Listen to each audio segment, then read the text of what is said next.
Namaskar, good morning. This is Suraj Singh speaking from Bharat, India on this day, 12th July 12, 2020. Addressing to all my friends around the world regarding criticality of power in brief, then followed by little talk on management of engineering, and then subjects like general specifications as well as FIDIC silver. Let us see how much we can talk. Depends on mood. Sunday, of course. People are sleeping. I don't care. They can see later on. But my job is my duty. I'm doing. Sleeping is good. It's good for your health. But Corona shall allow you to sleep. We have to see that. COVID, my friend, my guest, or I am guest. I don't know.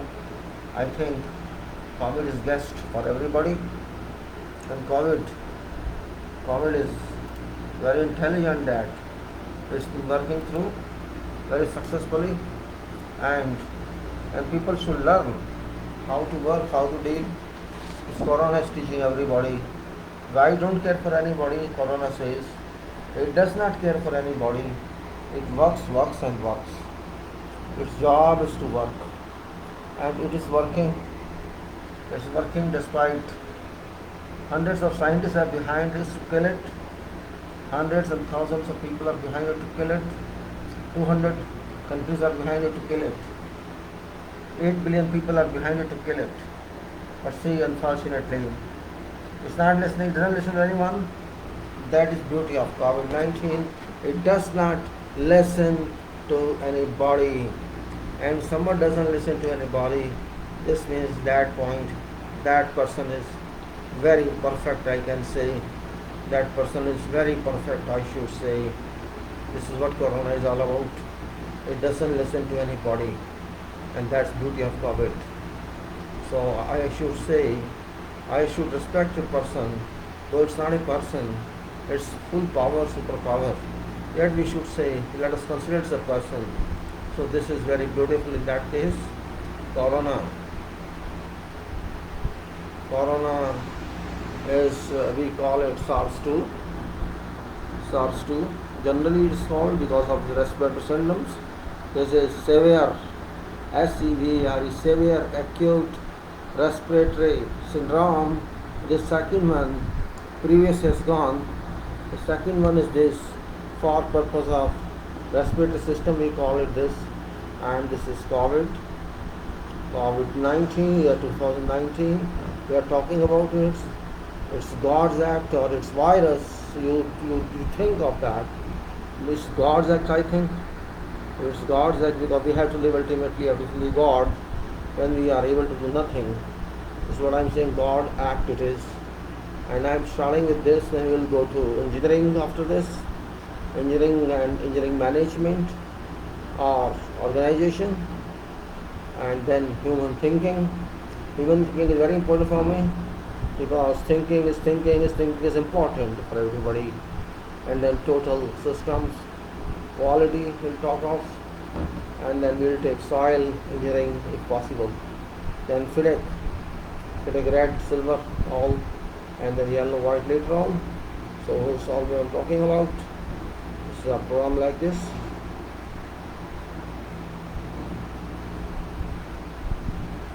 So that this is routine. I can say SARS-2, COVID, my friend, SARS-2, and we say like this. We are moving that way.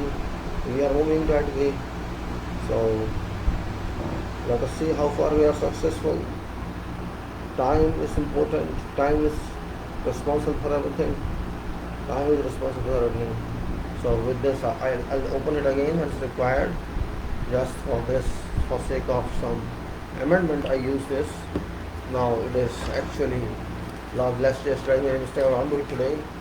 It's COVID, beautiful COVID, my friend, my beautiful friend, COVID-19. I'm talking about you.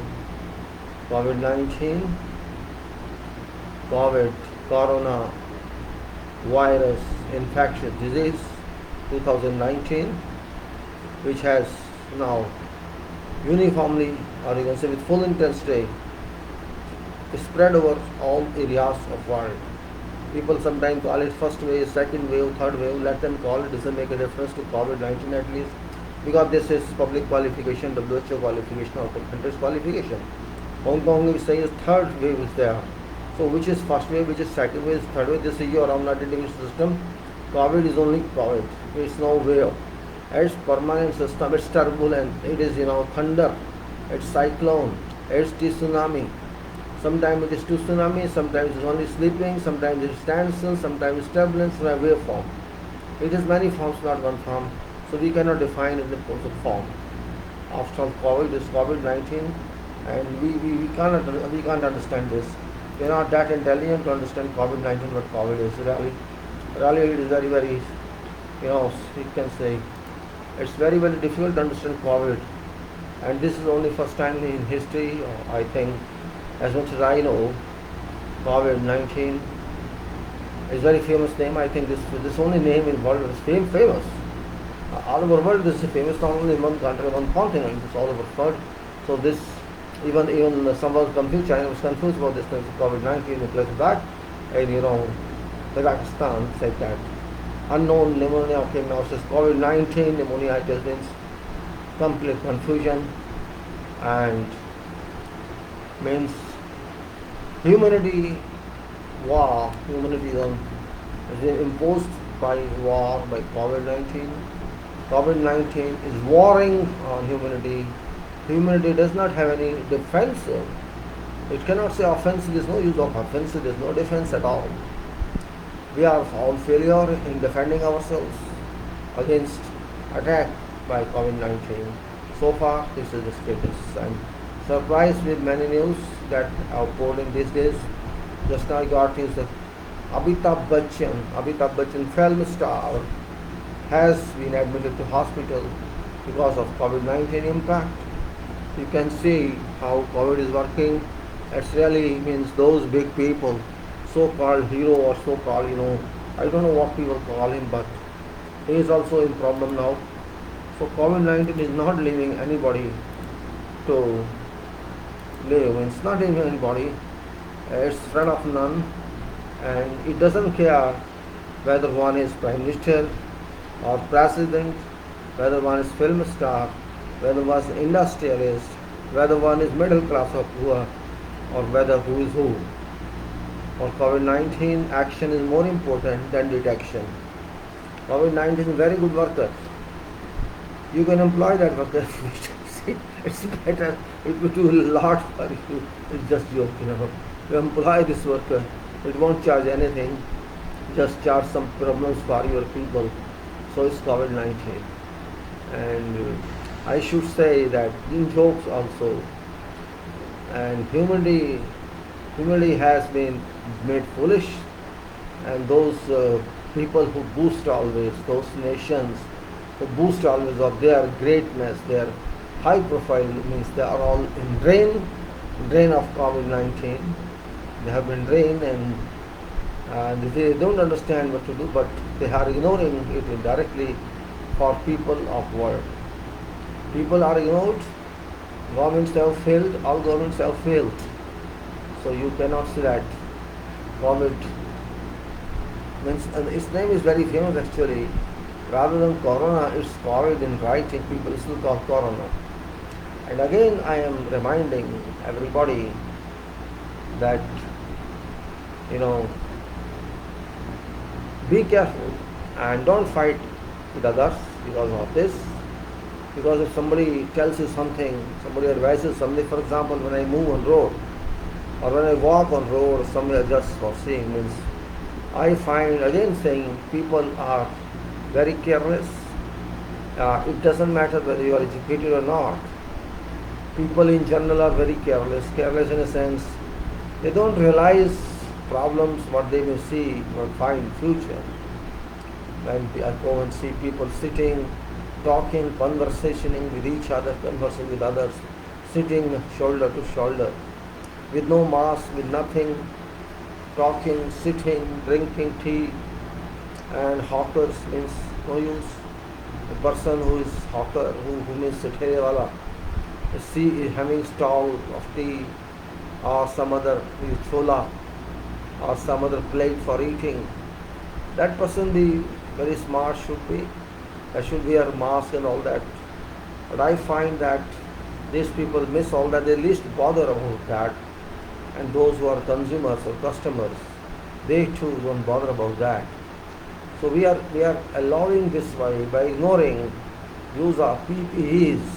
It's not very difficult, means a mask is not necessarily a standard mask. You can wear any cloth or handkerchief on your face. And be careful, should take care with precaution, but it's not happening, unfortunately. And it's my habit to interfere in people's life. I ask many, why don't you do this? Means some people just hanging mask through neck, and this is for show others. Yeah, it's to show others. The mentality is that, means okay, you are eating, that is something different, but you can sit a distance from other person, so that at least your infection should not go to that person had you been there. So I should say, I'm not blaming public. Public is ignorant. I may not say that now nobody is ignorant. We cannot say that people are ignorant now. They know it. They know it. It's more than 8 months. They know everything. What is COVID, what is not COVID, how it can cause problems for them. Now even then, people are not realizing. They know there are no facilities available. Very well they know it. Yet they are inviting problems for themselves. Case of France, you know that this bus driver who asked these youth, I'm talking about France, asked these youth, don't board bus if you don't have mask. And this resulted 2 or 3 days back into a scuffle, personal scuffle, and this youth is beat very badly, this driver, and yesterday news was that that driver is dead. So it's just for only for somebody asks you who's responsible, and the drivers were responsible. He was doing his duty. His driver's duty not to allow some person who is not wearing mask, and you fought with them. Okay, you are young, you are angry, but it's their fault. You should take care of other people rather than you are subjecting others to infection. Driver did his duty. He was sincere for nation, for society, for humanity. Good guy, and you backed him. You made him go to hospital, and he was admitted there. Now he's lost life. Youth, young, 35 years old. So what shall we call it? Means humanity is mad. We used to call Europeans, West people, intelligent and civilized. But I think new generation all saying there is no such morale in people. How to respect others, how to stay good in society. And this is, I can't call it intelligence or good conduct. It's called, maybe they are drug addicts, who knows? Maybe they were drunk, who knows? But whatever you are, even if you are drunk, you should not beat a person who is driving a bus and who take you otherwise had you use mask. So what I say, it is only bad craze, you are involved in such acts. You should not be. At least everybody is educated, I understand. If not higher education, at least school education all are having all over the world. 70 to 80,000 cases per day are rising in USA, America, and also England. It's rising. Whole Gulf countries cases are rising. It has, Saudi has reached around 200,000 maybe, and around 55,000 your these other nations like UAE, like Oman, and around 100,000 your Qatar. So it's rising everywhere, and now scientists are saying that in winter when temperature is 4 degrees or 5 degrees, particularly in England in January, February, and also in Bharat, India, in I think January, and maybe in Europe, in many countries during the same period, people expect that there shall be COVID rise and COVID shall be much more active than it is now, because now it's hot, it's summer, and not very good atmosphere environment for COVID capability to be efficient. This is what they think they can now, but that's far away. Still, it's only July. There are 6 months more. For that, 5 6 months more. And also another news that I got is about air conditioning system and COVID relation. So they are not openly saying, but I don't know why people don't say clearly. It's said that just when you use AC, first of all, don't use AC. And if you are bound to use AC, there's no other way out. They say keep windows open. Windows open, and because AC has got certain system, a chilled air circulates in your room. There are many cycles, means some uses 5 cycles, some uses 10 cycles, 15 cycles, depending on efficiency of the machine. So same air is used again and again. That's why they say let there be ventilation and your windows should be open so that this virus doesn't multiply in your room. But originally it was missed in news. That fact remains that when AC is working, AC works at that time. AC is not ordinary machine, it's very powerful machine. It can suck some very small particles. And we should not forget there are particles in air like water particles, that's moisture. There is silt particles, or if not silt, clay particles. There are other chemicals as well. So let us consider clay particles. Clay, which in Hindi we call chikni mitti. Clay, Clay, this is soil which is good for fertility of land. And this clay is very dangerous. It's very light size is 0.002 to 0.0002 millimeter. You can understand what I'm saying is 0.002 to 0.0002 millimeter, which is too small size. You can't see. One particle is very small. You can't even find one particle because it's difficult even to find one particle separately. So clay size is that. And when you see you clean your filter because there is dust on filter, it's not dust, it's clay. And water evaporates fine, but clay is still there. This means clay can be pulled, can be sucked by air conditioning machine. Which means if clay can be there, what size of this droplet? It's a droplet size and size of virus. Droplet means when there is a water coating, or this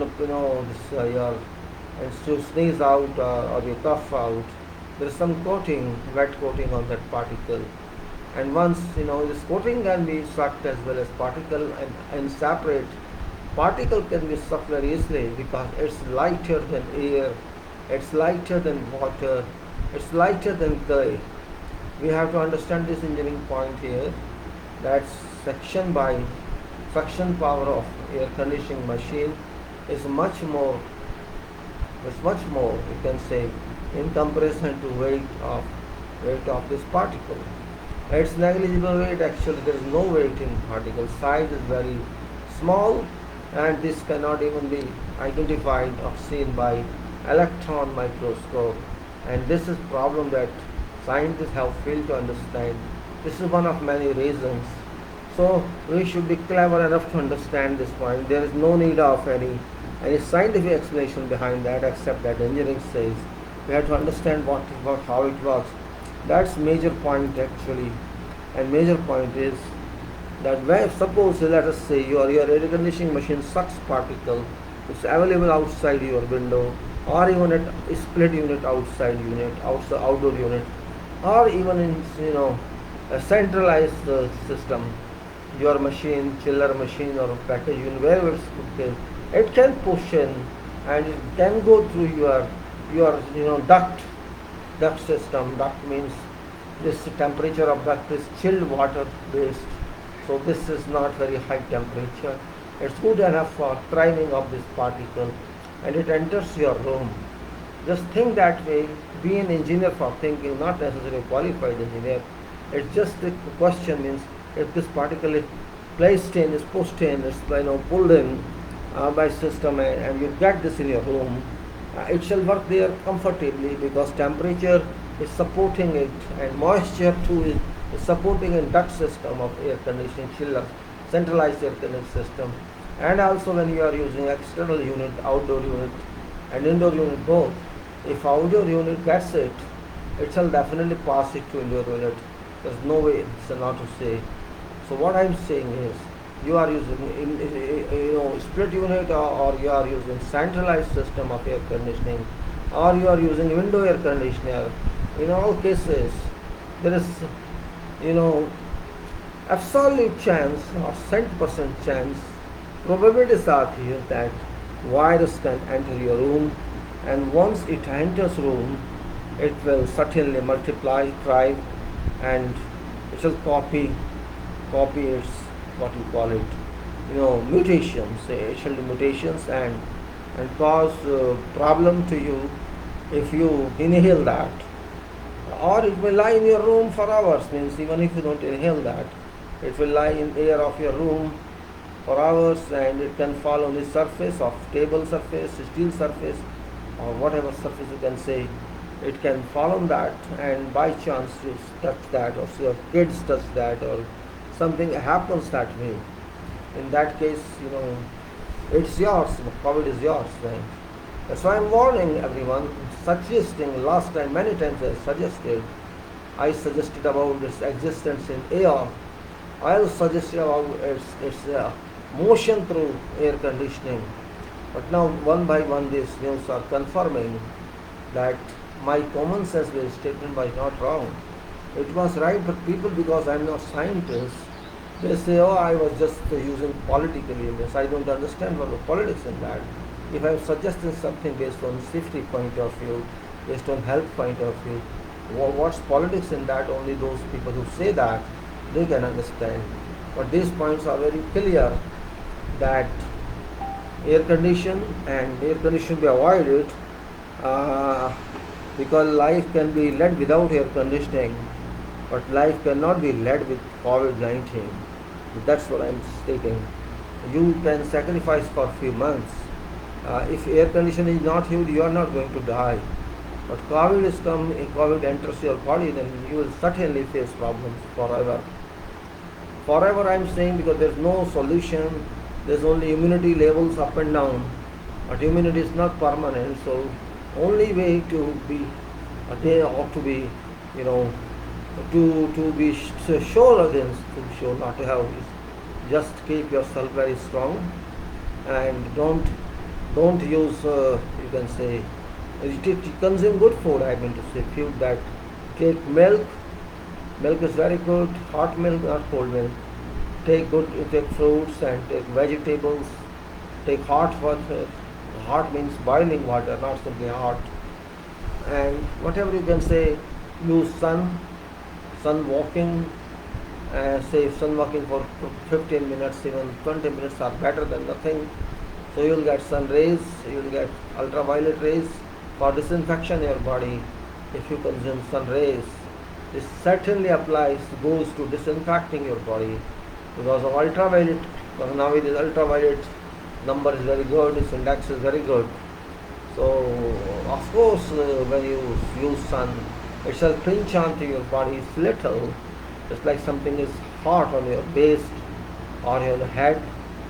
So that is also a medicine, you can say. You consider this as medicine, because medicine is never sweet like rasgulla, it's always bitter. So that's why I say COVID-19 is there, and it's for you to tackle. Nobody can help you except yourself. Rather than be helped by medicines, you make yourself stronger, which is main requirement here. If you make yourself stronger, there may be COVID or may not be COVID. It won't affect you, because your immunity is good. Sun and heat and all that would allow you to stay better life. Why Americans are falling, why English people are falling, that's the reason, culture, eating culture, and other culture in those countries are very different. And now we are also getting their type of rubbish culture. People habit, food habit in America, in England is not exactly what it should be. Those people are not dependent on milk. Those people are maybe they consume drinks, hot drinks, hot drinks, and they consume meats also, beef and also they it's a different type of life, and their sexual life is also liberalized. So you can say that also harms the energy of body. So their bodies actually are not very strong, one may say, and that's one of real many percent they are drug addicts as well, just like everywhere in the world. So drug also reduces your efficiency of body, performance of body, and you can say this impacts your immune system. So everything you're consuming in those nations are against health. Against means your body can't be strong. First of all, temperature in your country is not that much. It's hot, and you're taking cold, you're taking drinks, and you're taking all those which are against your body. So sometimes people should consider that also. Like they are saying AC is bad in hot weather. Yes, AC is not bad, but it's bad to that extent if it gets into your room, COVID particles, certainly it's against you. So I'm not going to explain much today because actually I want to talk a lot on this. But every day talking and just thinking I'm talking something. My talk basis on information I get. Some information I just try to get early morning. Some information about COVID from news from various agencies involved and from various countries. So we get something, something useful. Because it's not my formality alone that I will talk COVID. This question is just like big people are falling, and just like you can say news of AC related to COVID, and like that means. And yesterday I got a news that Dharavi, a part in Maharashtra, in our country, Bharat, India, WHO appreciated that. So like this means there are people who are doing some better work in our country as well. They are good people, they are interested, they want to solve something. So like that, and Dharavi, not only Dharavi, WHO also praised some European countries. I tell you, like Spain, how they handle this COVID. And I would only say that world is trying to divert attention from COVID, particularly those in power. But you see, you divert attention or don't divert attention, you cannot change facts. Facts are still there, they are there, so must be taken care of. So I say, my put is like this: so I am COVID-19. I am COVID-19. Listen to me, gentlemen. I am your friend, I am not your enemy. Just take little care of me, and I think that's what I want. Just I am here to teach you something for your life, and if you don't want that, it's up to you. But you see, I won't suffer. I am here till I like, till I am permitted. I would work here for a couple of years with you people to ensure that you are living good life, to ensure that you are good people.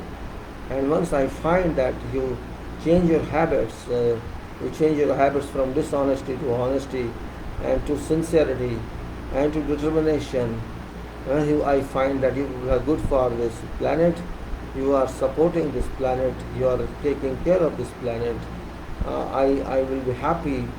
It may take a year, 2 years, 3 years. Still I am not finding that. I am finding still people say they are crazy, all political leaders in the world. They have forgotten COVID, and they are just remembering economy. Economy is a real part of your life, but if it doesn't work for 3, 4 months, 6 months, 7 months, you are not going to kill you. You will take food, you will eat everything. This is what COVID message 19 is. I will like to close it because I have nothing else to tell you. If I have something else, I'll take another video separately. And just thank you very much for this COVID-19. And now back to our audio talk management. Engineering management, soil, whatever comes to mind I talk, it doesn't matter. Question is I should speak to you, and I would again request all people who may view this video, if I am so lucky they want to, they be. I'm not so lucky, I know I'm not that intelligent person to whom should people listen to. I am not that, celebrity or something like that. And I'm a very ordinary person. Ordinary value, below average value you can say. So I would simply say it's up to you to receive what I say, or is it bad or good. But if you receive, it's fine. Otherwise, your choice. No one can stop someone if the Buddha told you. So now I would say that it is like that. Now I'm talking of engineering management, engineering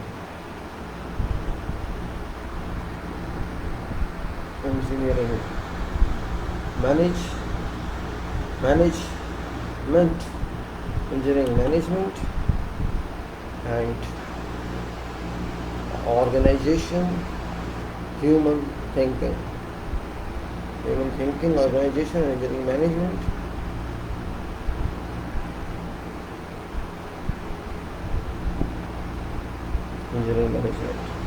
and then we'll take it followed by total systems in the state. So soil engineering, FIDIC. So this is what it is.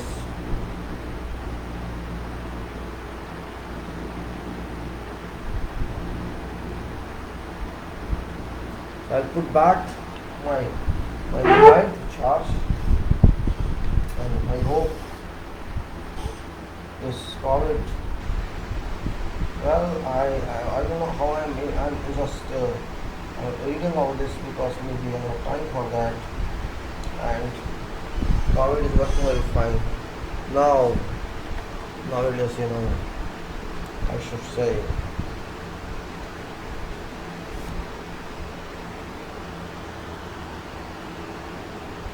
project management, engineering management, total quality systems, total quality engineering, like that, thinking. This, dear friends, by my education and by my experience, I am little lucky that I have spent my life in a field maybe many of you don't have experience with or knowledge, or you have an opportunity to work in that field. You are lucky because you did not work in this field in which I was born. Born means that born by profession. I did not know anything about this field until I entered this field. Frankly speaking, I am not that level person. My background is not that. In my college or in my institution, half of students were like that, whose background was as such. Somebody was from contracting family, somebody was from industrious family. And like the people were there, they had some knowledge about how field works. I was a blank person, blank boy.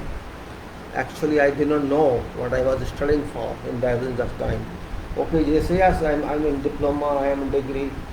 In diploma, I did not even know what shall I do after passing this. Just say, okay, I am doing diploma. I'm in civil engineering diploma, a student of civil engineering diploma in Polytechnic. It took me for 3 years to study there. But even after that, I could not understand what's my job. Means I just passed.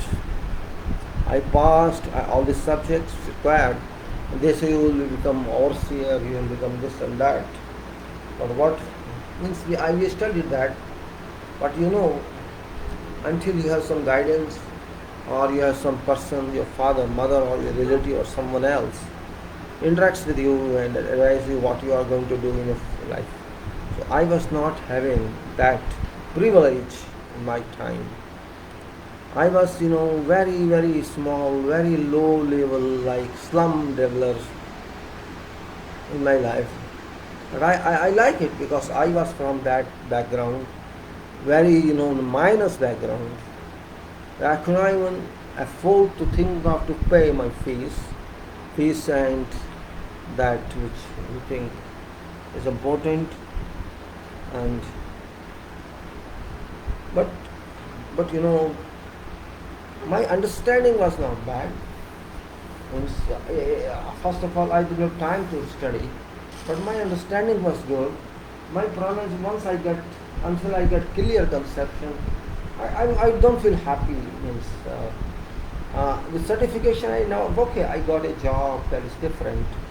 I entered through my percentage based through my position of passing. I got some job, and that too in statutory bodies, government bodies. So in those days we used to feel like a government job. I was excited. My brothers, sisters, siblings, and all was excited. My father was no more, and they were happy that I did got a job. So important is why I got a job. It's not important if your education is. In our country, if you got a job, okay, fine, settle, get married, and what? That didn't happen with me, although. Well, I'm just trying to tell means I'm not very big person, ordinary level person, and I feel proud. I feel pride of that. I'm from such a low profile society or family which helped me to survive, and I came up by efforts of so many, by blessings of so many in my dad society, whom still I remember, my father, those professors or teachers.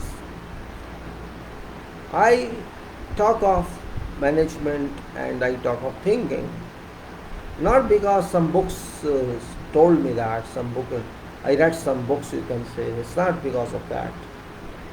Because there are two types of books. One book is your textbook or such books which provide you with such types of information, what is management, what is organization, what you should do, what you should not do. And there's another type of book, and that book is very important. That book is not written but understood or remembered. And that book always means your life. Your life. How your first day of life and how you moved on to after crossing many hundred days of your life. Because if you cross many hundred days of your life, 1 year is gone. So 10 years is gone, means 3,650 days gone. For me, economy is one part of life, but for me economy was no part. I could not understand what was this economy and what this money is, how we are getting money, spending money, we are charging money from customers. I used to run a shop, and then spending that money again to buy material, again to sell and buy. What these transactions were, I could not understand. After why, from here, this money coming and from there to going. Kid, youth, and that too from engineering discipline, where chemistry, physics, mathematics, trigonometry, and engineering subjects are given much more value than general subjects or common sense subjects. As far as common sense subjects concerned, I have only one civics, labor relation, and civics were my subject in those days. Labor relation and civics. And then another subject common was English in first year, which was mandatory, and I had to pass that because there is no engineering lessons after that. It's a last chance to learn engineering. In English, last chance to learn English in engineering field is only one time you have to pass English. Otherwise, there is no English subject. Means language is not that important. And you should also your subjects in English, so you need not worry about this. Well, that's also another point. Same thing in engineering was one mandatory or compulsory subject, that was social sciences. And there was a difference of opinion among students, and why we are going to learn social sciences. After all, we are going to become engineers, busy in field, do engineering work, technical work. What relation we have got with social sciences? Well, you see, we are kids, people didn't explain very well why it was necessary just a Some students in those times, they struck, they went on a strike against the Institution of Engineers. Why we are wasting time in learning those subjects which have nothing to do with us? So this syllabus was later revised, but by that time I had passed that subject. And I was lucky to have that. Now I feel today that subject is also very important, because that social science I used actually was one part was sociology, other part was economics, third part was something else and something else like that, reduced in sections. So social science is to be understood or studied because we are part of society. Though you are engineer or doctor, you are higher in society, but don't forget, we are part of society. We can't be different. So if there's some information of society, we have to know. Society means society involved. So what societies are. Society doesn't mean society registration act I'm talking. I'm not talking of society registration act, I'm talking about society means public. So that subject must also be known. We must know what is the stratification of society, which relates to, you can say, socialism, which relates to your real existence, and it applies everywhere in the world. It's not simply I'm talking this country, I'm talking the whole world. The social stratification is very important to understand. And what in societies we used to learn what is crowd, what is institution, what is this, what is politics, and all that we used to learn in our books, from our books, what else. And social science was not preferred by students because this requires some writing, this requires some speaking, some understanding. Only then you can pass it, otherwise forget your passing examination. So when I come into management and organization, I always say that you won't get any benefit if you read such books, which I written by some authors only. Those who never try to know what was management, such books are written by authors who never have any practical experience to understand what is management, what is organization. Writing book based on syllabus is one part of life. That's not real work. Means, okay, for passing that subject you can say this is our syllabus and we write these questions and explanations, and only aim is to pass a management examination or organization understanding. Passing is aim, it is different. But when you apply in life, this is completely different world. Completely different world. In this social science also part, for example, you say right man should be for right job. That's right, you should be for right job. And that's also a part of management, of project management. Because I used to talk with colleagues and in field and say, we should be, how do you know this right one for right job? You never passed MBA. I was MBA. I say, you think MBA is required to be passed for this?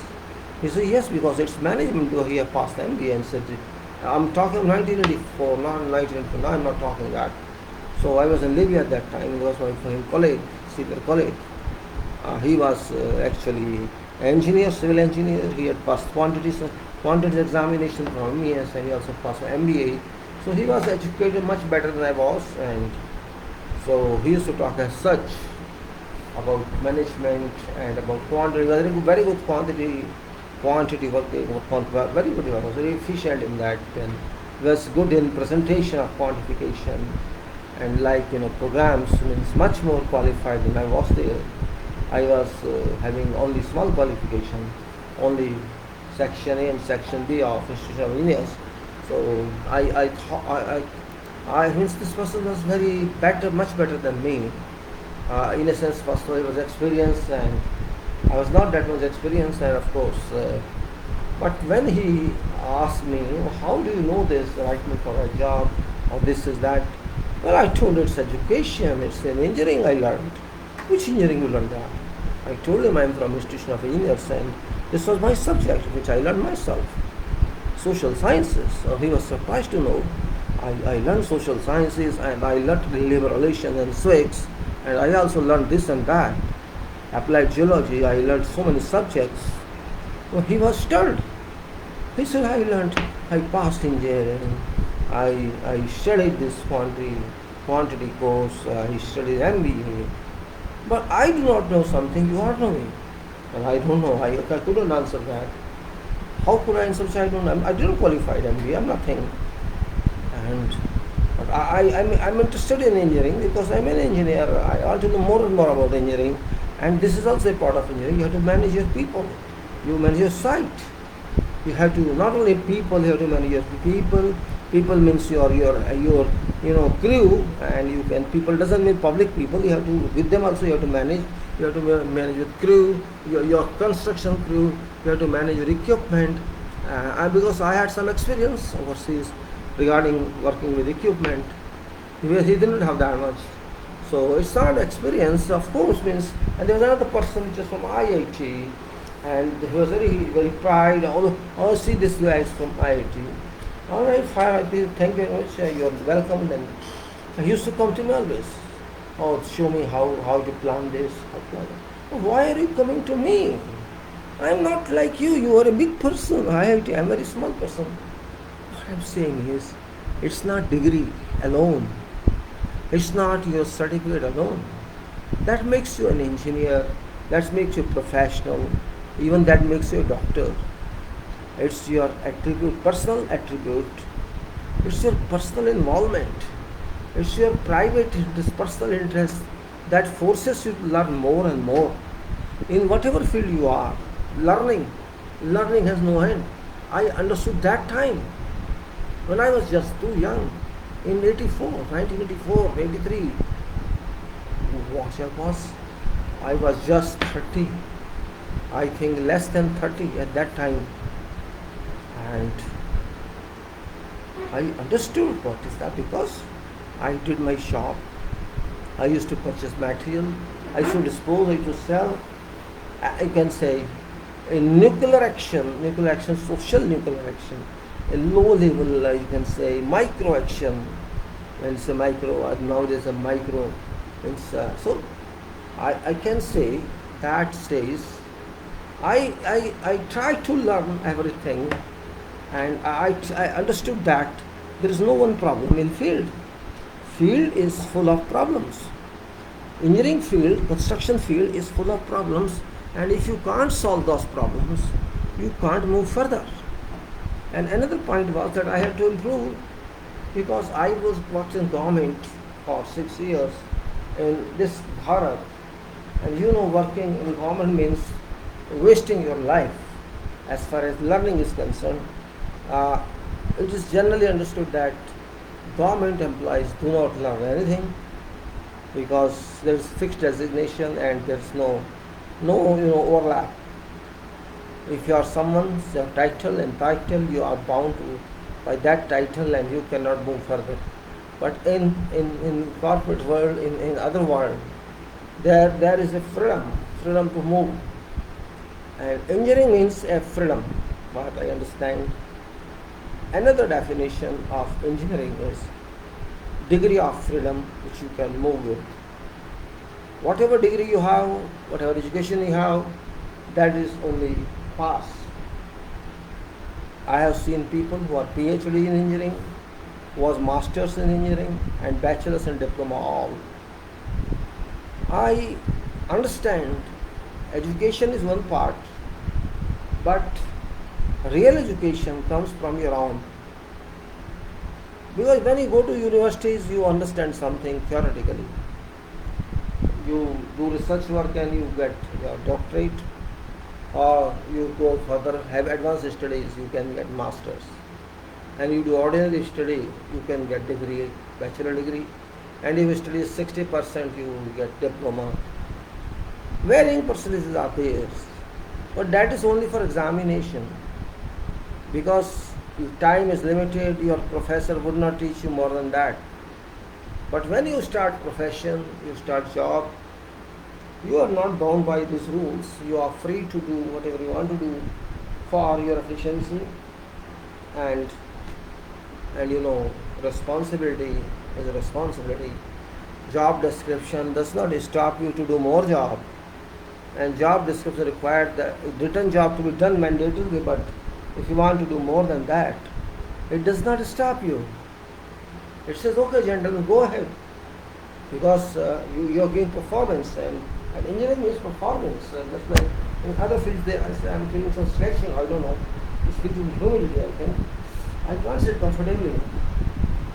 That's the problem here in this winter, summer.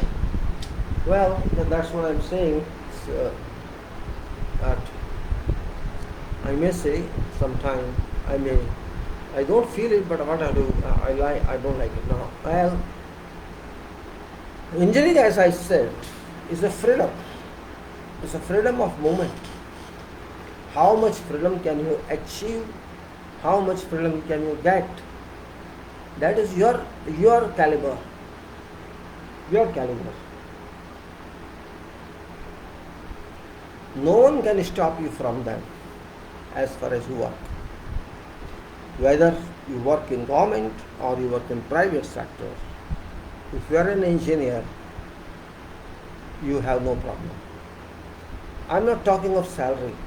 Salary is different, remunerations are different. That's not in my control, beyond my control, your control.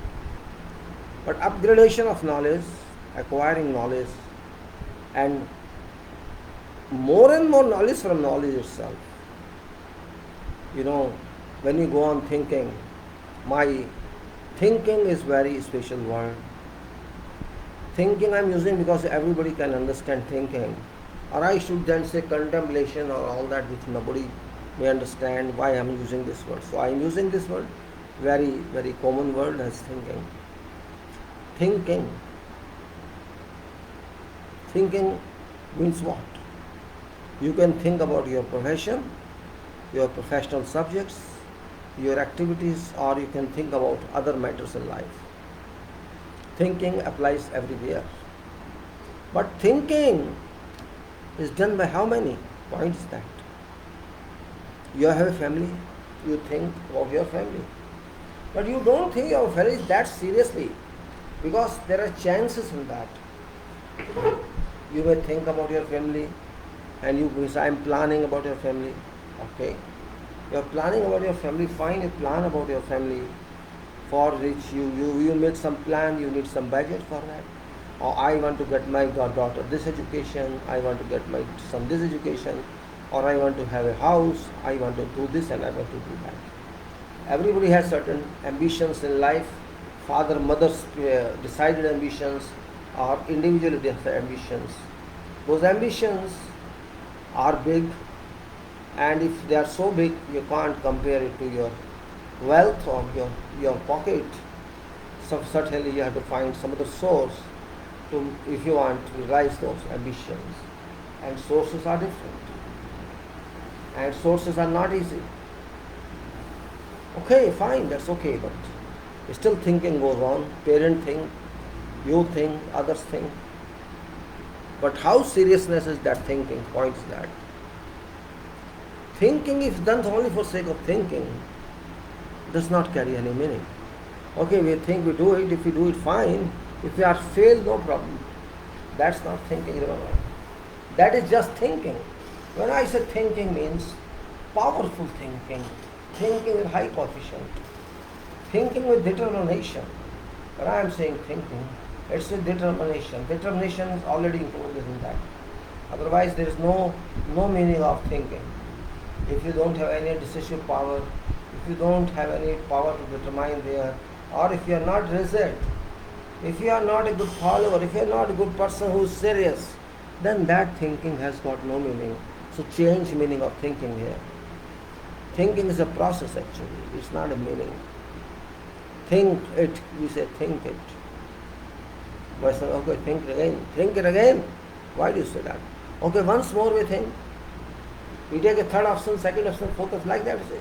Okay, let's think once more. This means think verb, it's a verb. Verb of thinking keeps on changing, varying in its scope. First time you think, you have certain limited scope. You don't find any solution. Second time you think. Or we think somebody else, through somebody else. Okay, fine.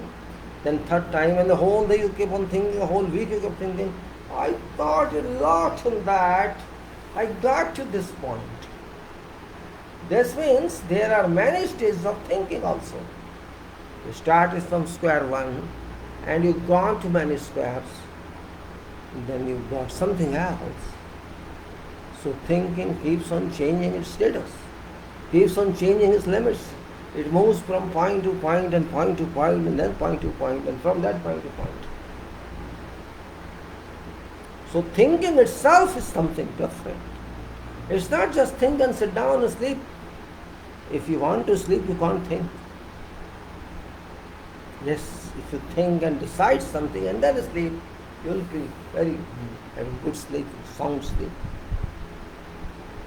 So my thinking is that in engineering we think, but we not just think, but we do it also. So in thinking it is thinking, and then we do again it's thinking. When we check again it's thinking, and we review again it's thinking, and we then decide something else on that same thinking. So thinking is a phenomenon like breathing. Like breathing. So I can say in engineering, thinking is thinking and thinking is breathing ultimately. As an engineer, I have to breathe. It's not my body breath, it's not my biological breath, it's thinking. So if you are a professional, what is your basic job? Somebody asked you. Do you have an answer? Do you have any answer now? Do you have some answer? I'm asking you a question. You are a professional. What type of professional you are? What's your fundamental job? Somebody would say something, somebody will say something and something and something and something. But ultimately, answer is not known. Because you did not think for answer, you think for what you are doing. You responded on what you do in a profession, what was taught. We know what you taught. I'm not talking of that. We know syllabus of all fields, all disciplines. That's not my question, because that is known. My question is again same. Animals also think. Of course, not to that standard, not to that level. But at least they think and try how to find food for them. It's a big job for every animal. How to find food and how to remain safe from public attack. Cat, dog, they find food, but they also put a precautionary measure during finding food, how to run away if somebody comes. Though nobody would say anything, but they think somebody would attack them. Very much precautious. Cat or like that. So what means I to say is, if somebody asks me what is your profession, I would say I am a thinker. It's not a prideful question, it's not a prideful answer as well. You are a thinker.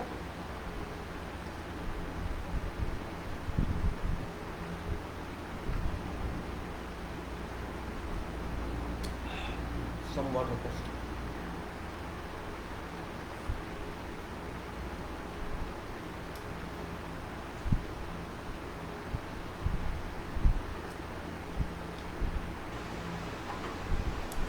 My profession is, even if I am not assigned anything, I am just talking to you now, let's see.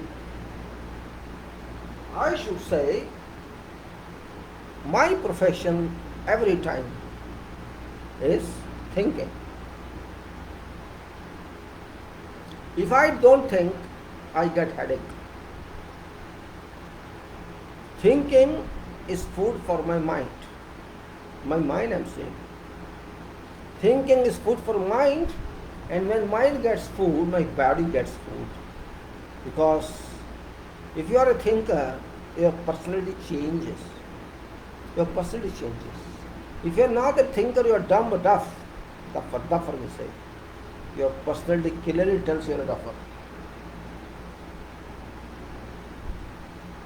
If somebody talks to a thinker, other one run away, because there can be no, until the other one is also thinker, there will be argument. But if other guys whom you are talking is just, nothing, thinkless person, you can't talk to that person, you can't even accept that person. that person is different. Why are you asking me? You are thinking so much. Somebody says, oh, don't think too much. Don't think too much. Thinking is bad. I don't understand this considerability. How is thinking bad? How is thinking bad? Oh, you get headache. Okay, fine, and maybe you get heart attack. I don't understand this reason. I am thinking how it's related to heart. If you are thinking you are getting solution, how shall you get heart attack? You will get solution, not heart attack. This point is very, very clear and it should be understood clearly. I am a professional. I work from morning till evening and through night also, whatever time. Not necessary I should do some written work or I should do something else. I should think. Think is very important activity which can't be measured and which can be seen both. It can be seen. You are thinking, sitting, you are a little serious, then you get more serious in thinking and more immersed in thinking, immersed in thinking. And when you are too much immersed in thinking, there are two ways. Either you are slept half sleep, means you lose your attention and you are slept for maybe for 5 minutes, 2 minutes, 3 minutes, it happens.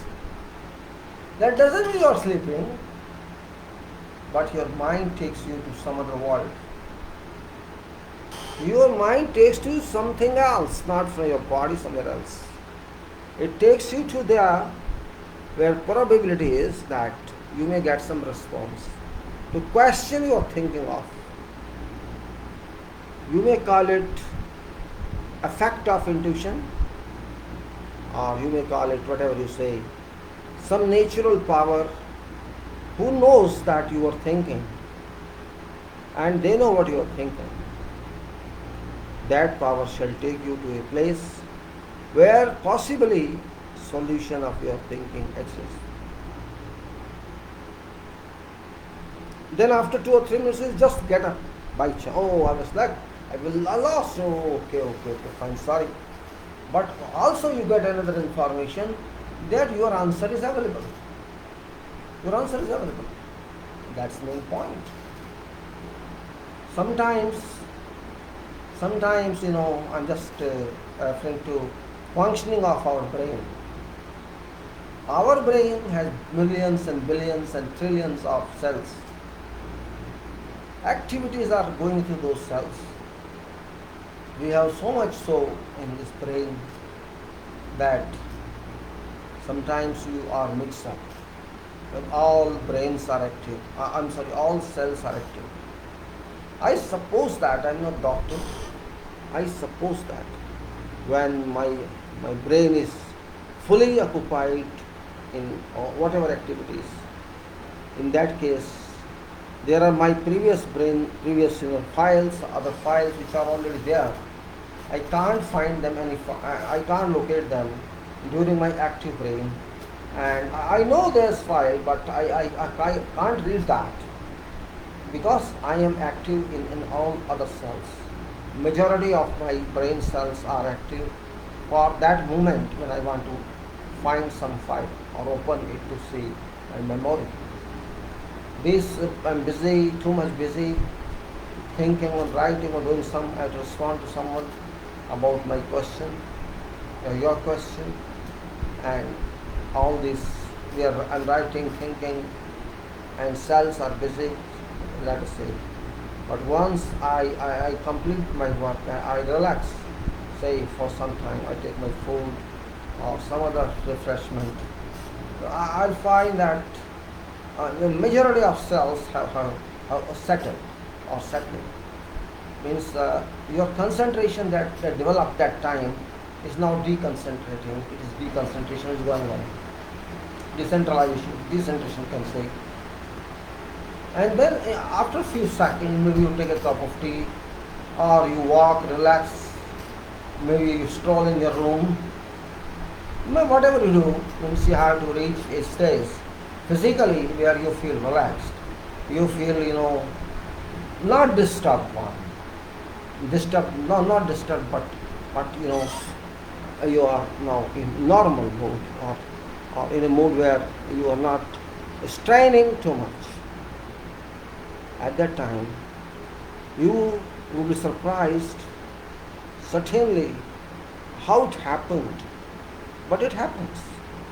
That problem that was fighting with the mind, problem that was trying to find its answer, which you could not get, you could not unlock that, is available with you. And you don't understand how this has come. That answer is there, certainly, and that message has come from nature, that this is answer to your problem. What do you call it? Some people call it intuition, some call it occult, or some call it something else. Occult, intuition, maybe by terminology, okay. But by actions, what do you feel? You feel that you had some degree of sleep that has gone, you had some degree of tension that has gone, and you are feeling fresh. I got this answer. This was very important for me. I was waiting for that. A professional enters this stage many times. Many times a professional enters this stage. And I experience this particularly. And I also understand. Thinking is not a joke. Thinking is a struggle, because thinking is very cumbersome. It's not achieved by everyone. Everyone cannot achieve it.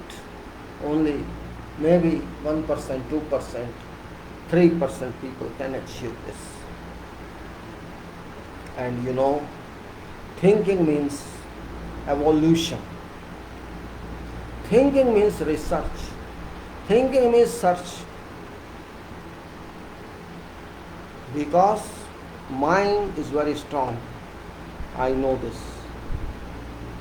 Mind is always very strong in comparison to other parts of body, because other parts of body have got limited function, qualified functions. They cannot do other than that. All parts have fixed responsibilities. But it's only free brain.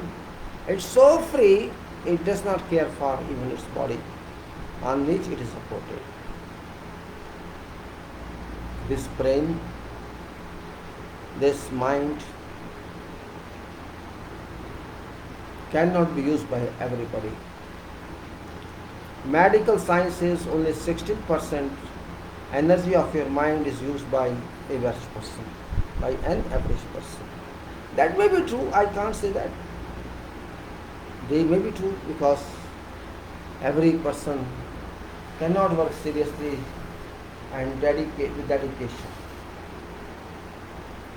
Means there are few classes of jobs. Some jobs are like clerical, like administrative, where there is no ambition, no destiny what to do in life. Means these are only jobs for sake of jobs, for sake of survival. That's true. Means okay, we are working, I have been working here, I work here from 9 to 5 or whatever time, and then my job is over, I go home.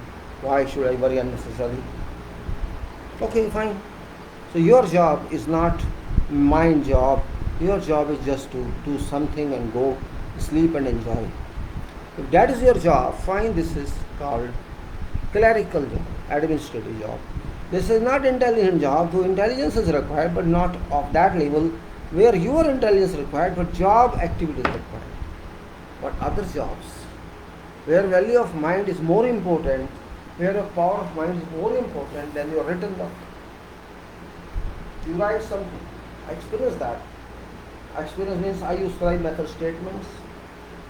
Method statement means for every activity. There's a practice in modern world, advanced world of engineering, construction and otherwise, that you cannot do something without having certain method statement. based on certainties and based on resources, based on technologies, and based on what. And if you don't have that method statement, you shall not be allowed to do that work. This is modern practice in engineering, particularly in construction and also in other fields like safety related to construction as well as quality related to construction. There is every possibility that you have to make method statement and then only you are allowed to work. That is, that is practice method, you can say. That is a part of engineering, and you have to decide first what you are going to do. You may say, but everything is decided. No, it's not decided.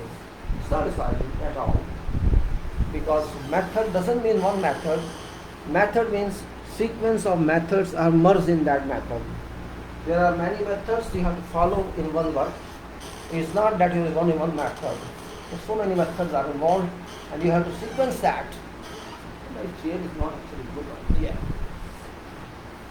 Many methods are involved in work, and you have to understand those. So practice is that you have to write, not only write, submit method statements of what you are going to do for some work, special work or general work.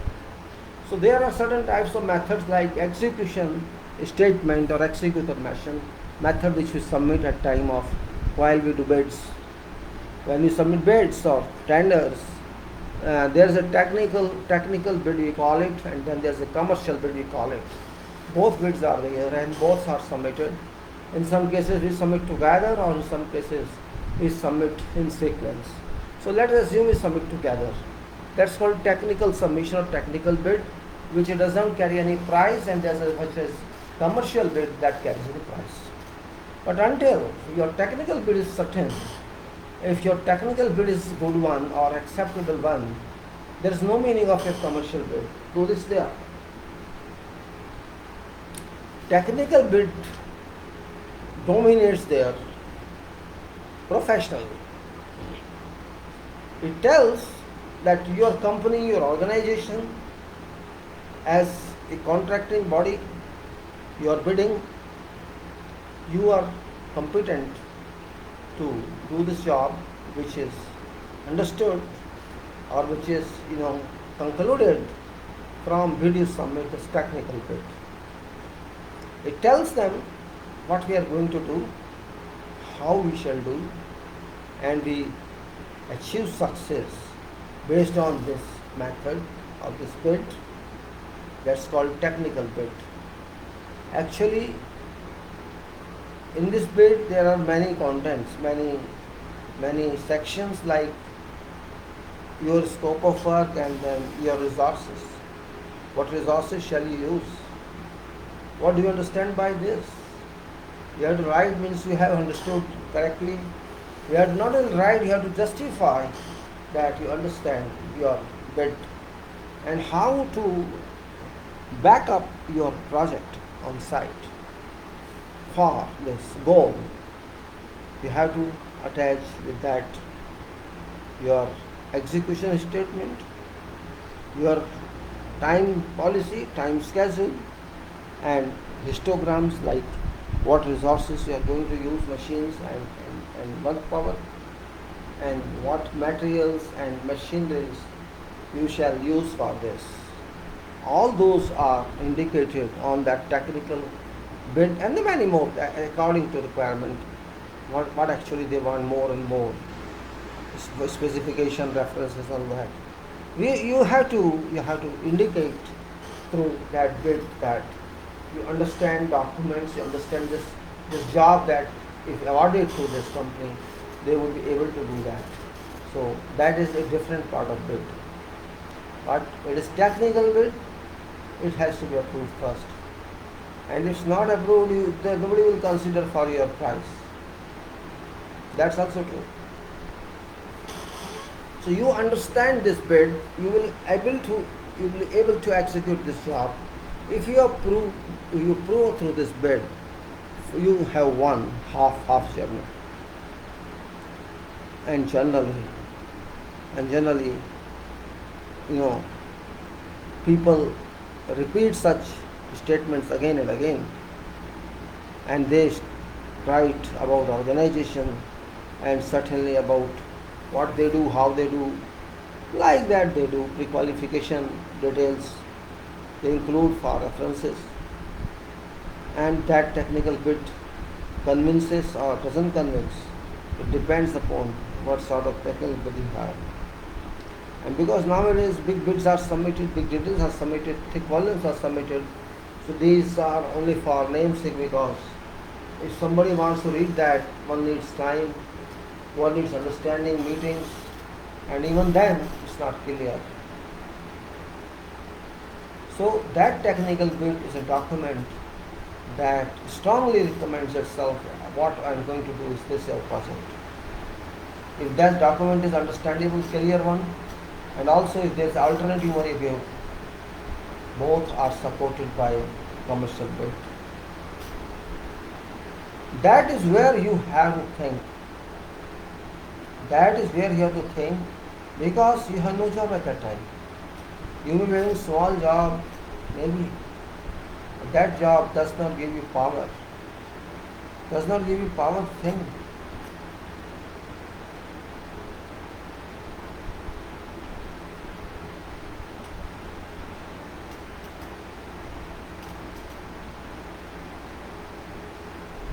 That's why I should say that technical bid is nothing but thinking bid. Means you must have gone through all documents of contract or tender. All bid documents you have to go. Somebody should go. Some professional, qualified person should go. Has to view what this project is. Have to understand project. Have to understand priorities of those, and then form a mechanism of how to do that. Yes. So maybe some indicative planning is there. You have to take into consideration everything, and then only you have to start working on that build. And you get quotations and all that which you will write. So those all information, technical information, becomes a part of technical bid. And once you have technical bid, your commercial bid shall also be considered. And where I am interested in that technical one. If your technical is good, it's better, it's more in details, more convincing, that you don't understand job, then you are taken into consideration, you are shortlisted for that. Not finally, I say this is shortlisted. At least at big level you are shortlisted, not at government level.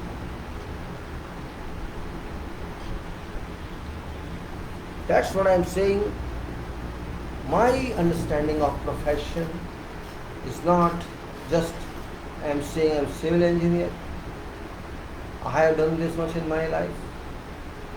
Okay, I might have done. But what that has to take from some other job.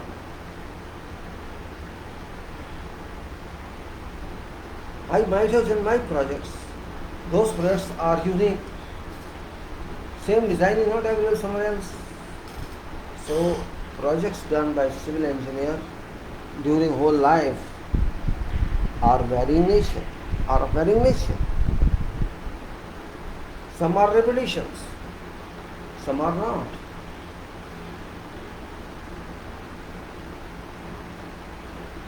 Sometimes we say, see, compare based on money only. This was done before. For decades it stopped. So my dear friends, my purpose was not to explain you technical bit. Our purpose was just to be aware that technical bit should be given exact what is required.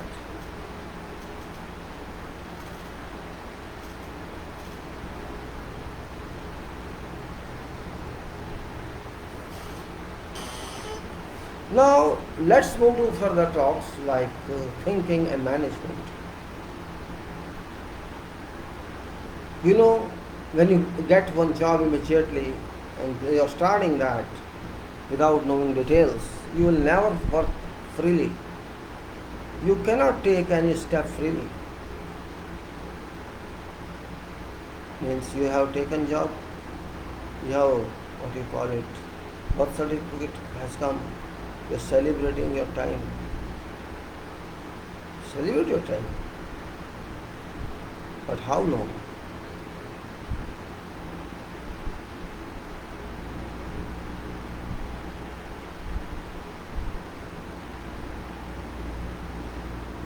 Engineering is so wide subject. Engineering is so big subject, so big profession that it can be expanded to one universe. It can be expanded to horizon. It can be expanded to mirage. It can be pulled, extended to any level, whatever level you want. If it can't be done, it's not engineering, because engineering means genius. Engineering means genius. Everyone is genius. I understand.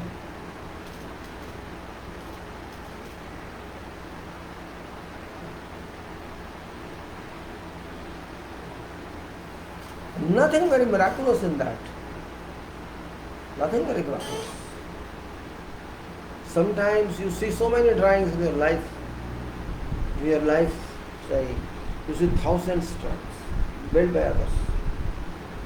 But you also find thousands of information from them. And thousands of construction processes.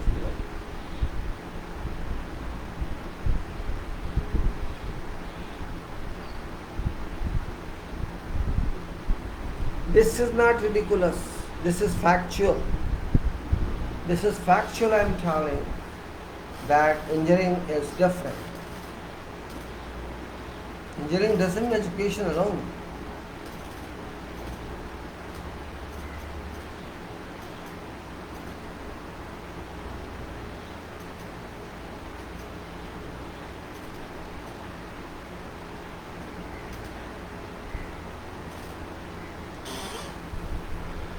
When I became engineer, I thought I am big.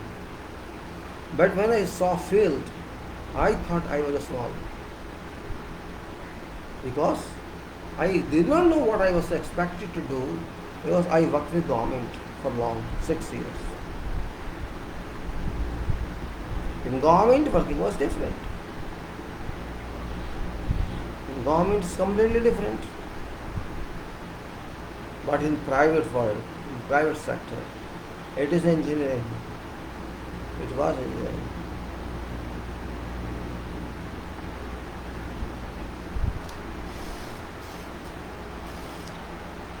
Thinking from here and doing here. When I write method statement, you know what happens? Somebody asked me this. I Sami Kanan of one company, Lebanese guy, Italian, one big person, senior person. I was there back in some company, but I one day reached the company. Sami Kanan of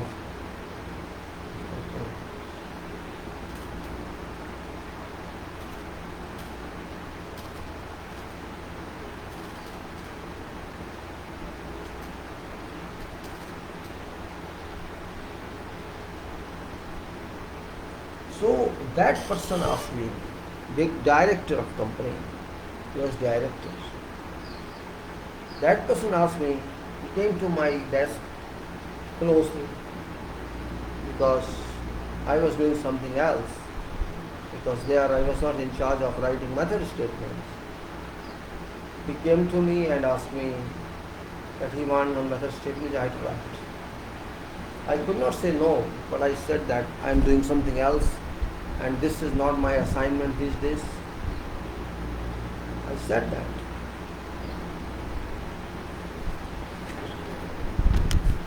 That person, I told him, please ask this person, ask ask this manager or director,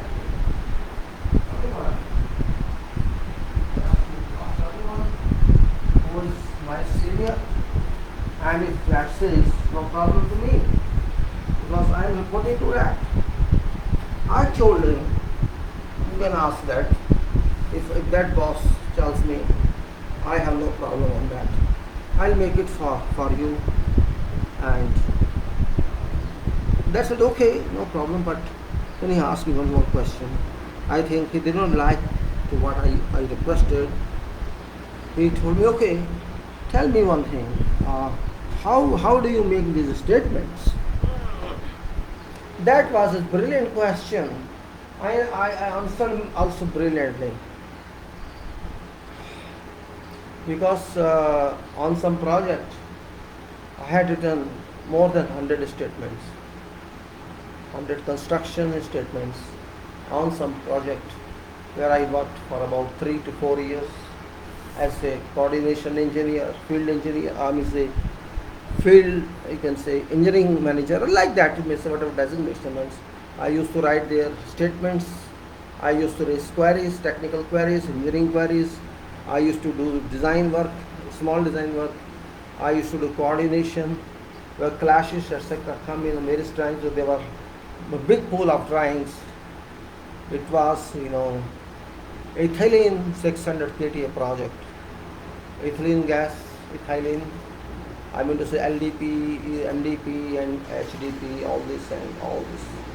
This was a big project about, about site was about 2 kilometers by 1 kilometer or more, and hundreds of equipment and vessels, as well as many buildings, blast, non-blast, or blast resilient buildings were to be constructed. And I was not very big there, of course, but also involved in engineering, and you can say part of engineering and part of quality, because I was doing something which quality people were required to do, but they were not doing, they were just observing. They were just saying, okay, that's fine, and I was doing all that.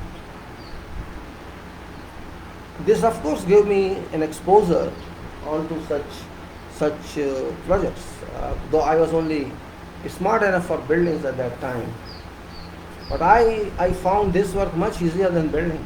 RCC building I was expert of that time, and then when I worked on this project, there were buildings, there were foundations, big foundations, other foundations, excavations, underground utilities, manholes, and so much so, quantity-wise, blast buildings, resilience building and all that, and structures, of course, and buildings as well, of course, not those size, but ordinary size, industrial type buildings. And I was fortunate enough, because whenever there were about 35 engineers, and there were hundreds of clashes, thousands of clashes, you can say. So those used to come to me to explain me problem they were facing on site, technical engineering issues, and I used to receive those, and I converted that problem based on information to technical queries, engineering queries.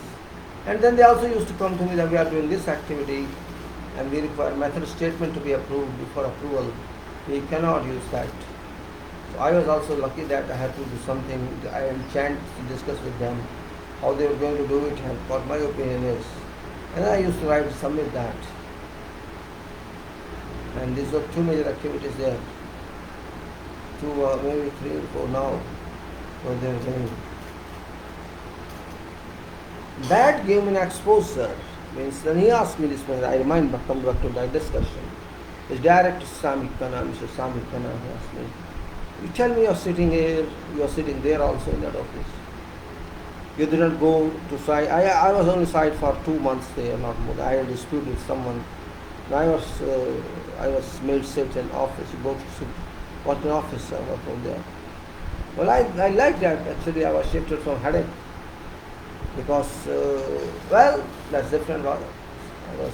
They asked me, you are not on site, but you are writing all this and you are very square is it will not make bigger question or site. How work like this means you are writing office, working office, you are writing you are writing and then sending to us or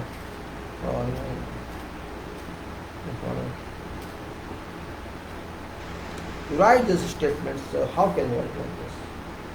You are not outside, you are not watching what's going on.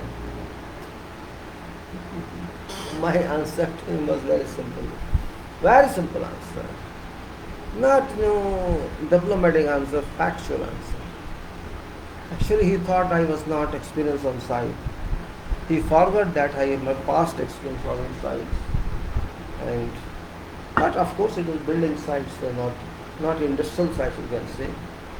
I had some experience on some project, LNG, but not exactly like what he wanted.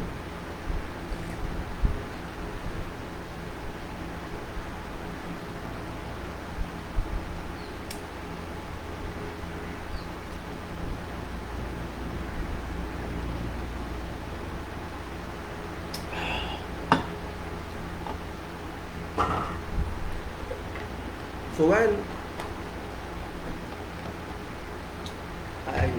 when this guy asked me,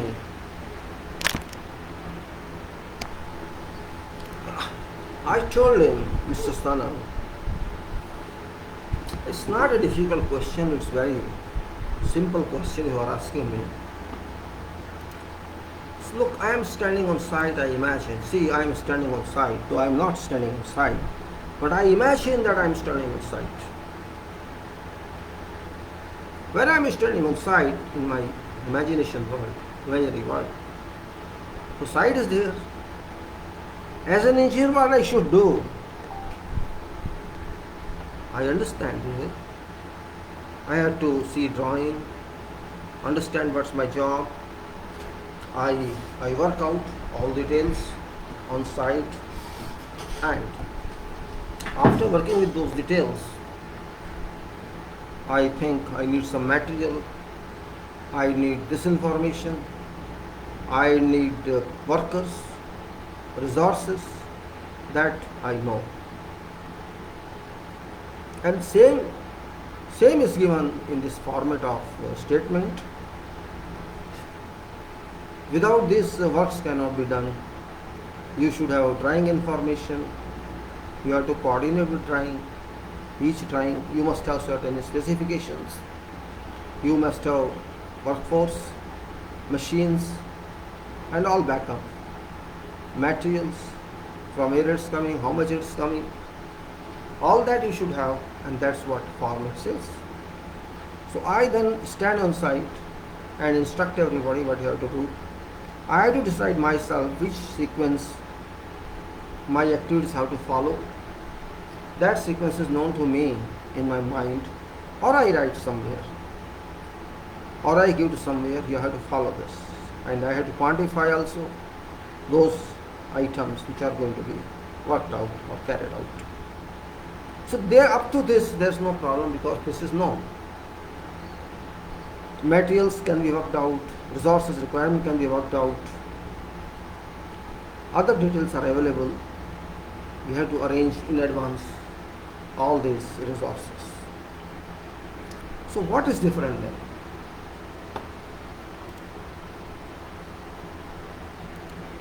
Now I then explained to him,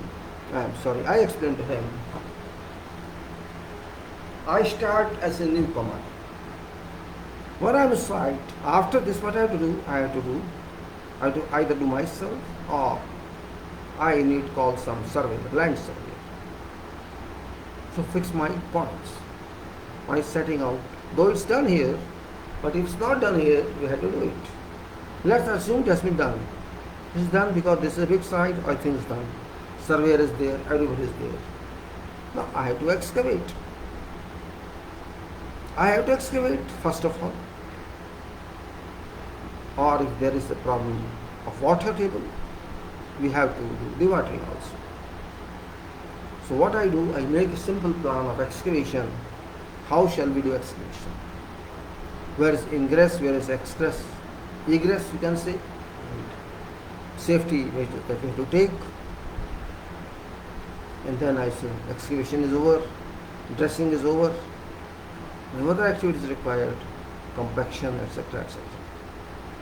And we do that and test that also. Like this, I stand on site, I stand or sit, one and same thing, and I think all this, which is first, which is second, which is third, and simultaneously studying specifications available to me, whichever specification we have to follow, and then which country I am from, which country this is coming from. There is a team build up like this vision. Though this team may be only for a year or two, it is a build up. With this information, I can write and write. I'm not saying I'm going to write essays long. Paragraphs I can write 4, 5, 6, 7, 8 paragraphs, and then write in those some inspections like done by our caretaker, home people.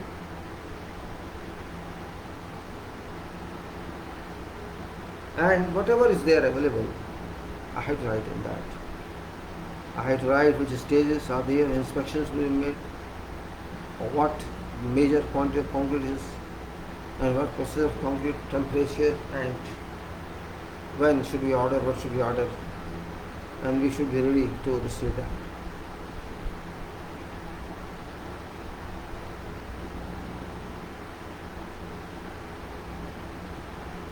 So I explained to that person entirely.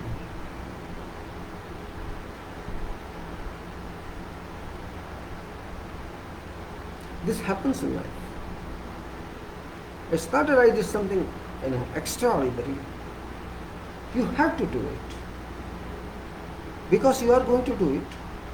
If you cannot reflect to someone, oh, I'm going to do this, you see it's right or not right, that's required. So that method statement, once you write, you discuss with your other people how they want to do it, correct it, and then you should discuss with consultants or engineer, and then they submit that. Once they are submitted,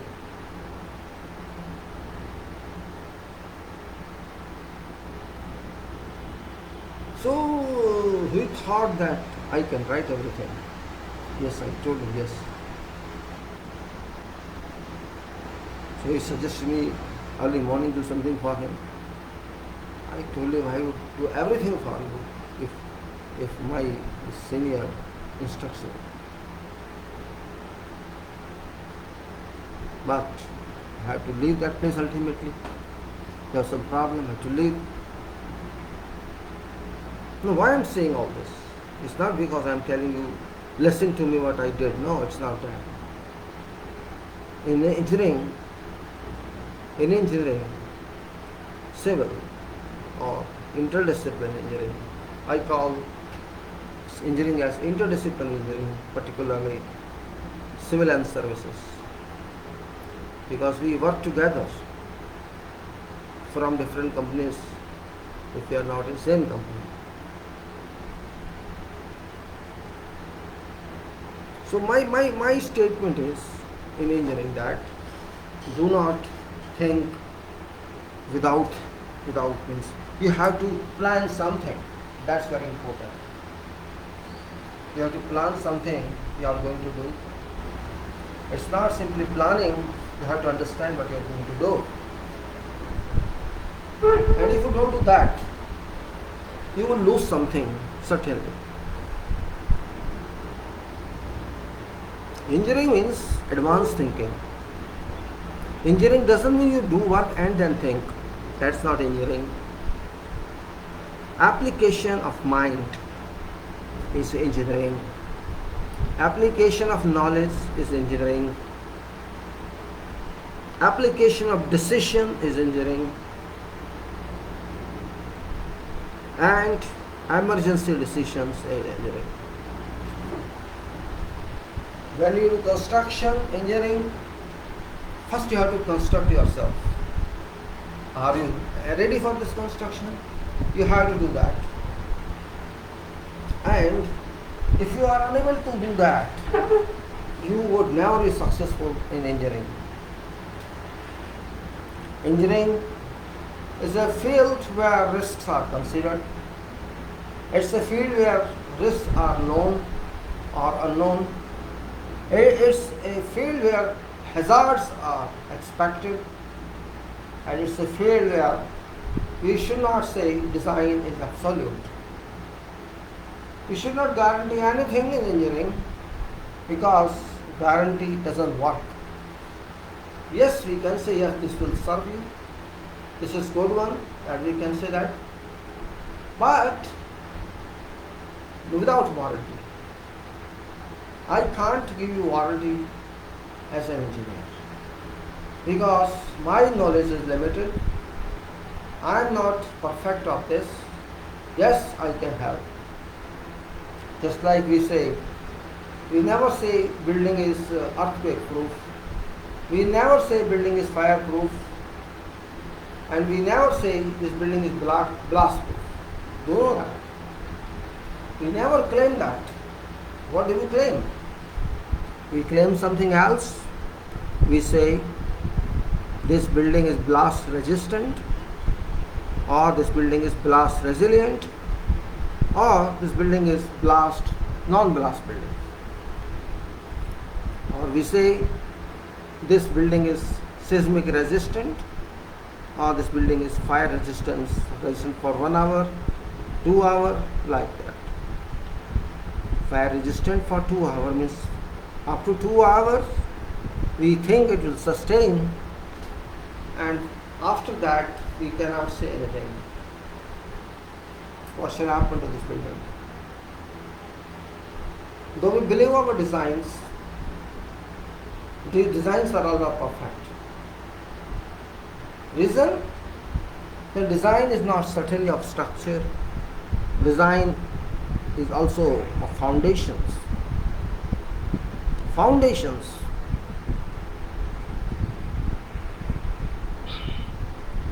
Foundation is a word which is used everywhere, not in engineering alone. It's used everywhere. You see, your education foundation is very good, not very good. There's a problem in your education, or you may call something else. Your foundation work is not good. This doesn't mean foundation of building, or this can be foundation of your life, of your studies, of your society, of your whatever you can say. You have to be smart enough. If engineer is not smart, I don't know what type of engineer is. If engineer cannot think, I cannot say what type of engineer one is. If engineer cannot be aggressive, I can't understand what type of engineer one is. Because there is always a fire in engineer. What do you think engineer is a gentleman? Yes, gentleman with aggression. He is gentle with energy. If somebody can tolerate errors and keeps, so no problem. That person cannot be called engineer. Problem. Why you say no problem? If you say no problem, you are a problem. You are a problem. Because you are not accepting problem. You are hiding that. And where problem is hidden or is trying to be combat, it's trying to be sealed, you can't deliver requirement. That's also a point. I see some people,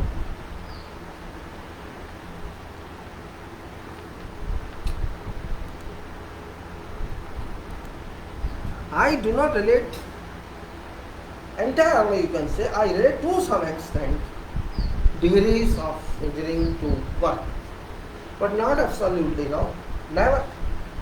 It can't be absolute. In engineering, what do we do? 70% marks pass, 80%, 50%, and some chapters did not study. I did not study some chapters, I did not study some topics or some books. We have time, limited time of 4 years, 5 years, and you have to complete your syllabus in that. You are not master of that degree. You are just a pass mark. This means you might not have understood completely. That's also true. This happens. If this happens that I could not understand and there's some deficiency in me, so who will solve that deficiency? Who will solve that? An engineer is supposed to solve that. Your deficiency.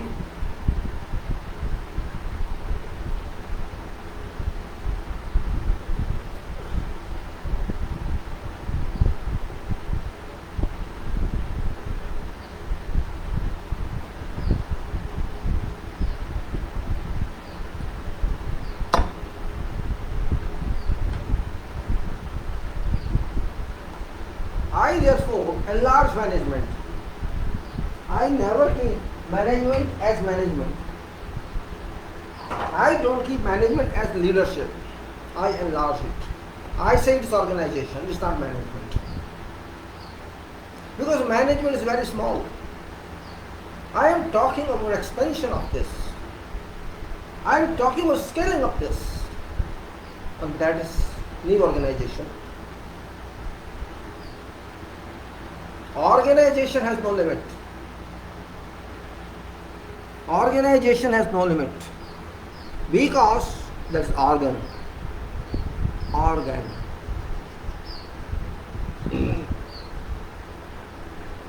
If I understand function of organ, because there is a chain of organs in my body, in your body. There is no one organ. So we have to chain up our organs in engineering, and each organ has its functions, and it is done. You may call it organ, or you may call them disciplines, or whatever.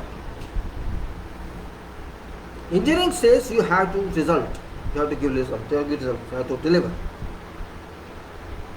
Because whatever I work in engineering, it will work somewhere in delivery. Somewhere. I don't know, you don't know where, but we have a goal. We will reach it to that place where it's able to deliver. Is that not what you say? If you want to deliver, you say delivery is done. When delivery is done, it should function. That's also a point.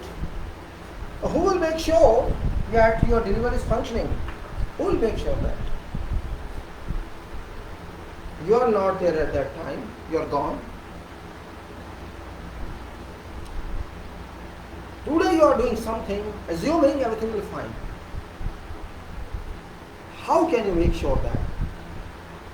You are doing all assumptions that this will not settle. It will consolidate in 30 years, 40 years. The soil, you think that? The soil is good, I compacted it well, I tested it FDD field density, field dry density. It's okay, fine. You say, but are you sure? Because this is relative arrangement of testing, and you test it and you say it's okay. Yes, it's okay at that time, at that moment when you did it. But building is going to live for longer duration, much longer duration than you think. How would that perform? You do not understand, you do not know.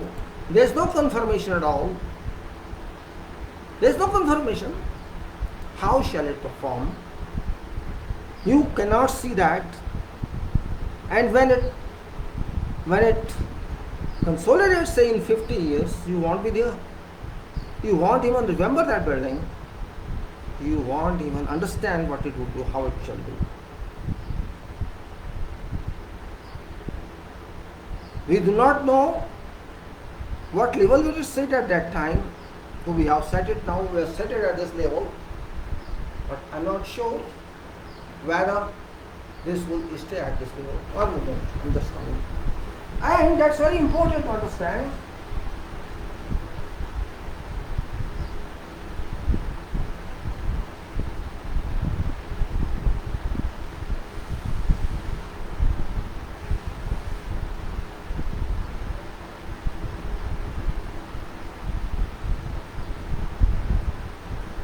working on a project in Goa in 96. Yes, 96 I think, yes, 95, 96. It was LNG tank of size, 80 meters diameter, 80. It was 80-meter diameter tank and 50 meters height. And at 50 meters there was a cupola. Might have seen LNG tank somewhere. I'll show you I have the drawing with that sketch with me somewhere in my mail. I'll find out and show you that. Or you can see from your Google Earth, there are tanks. I have that LNG tanks. And I never had worked on such project. What I got there from history, that this was a landfill area which near sea, adjacent to sea. This was filled up many meters, I think more than 3 meters. Size of tank was 80 meters, as I said, and 80 centimeter walls. I think, yes, 50 or 80, I exactly don't remember. Actually, this was a metallic tank, and it had a containment of pre-stressed concrete supported by reinforced cement concrete tank. This was started there. When I reached there, so under construction, they were just starting.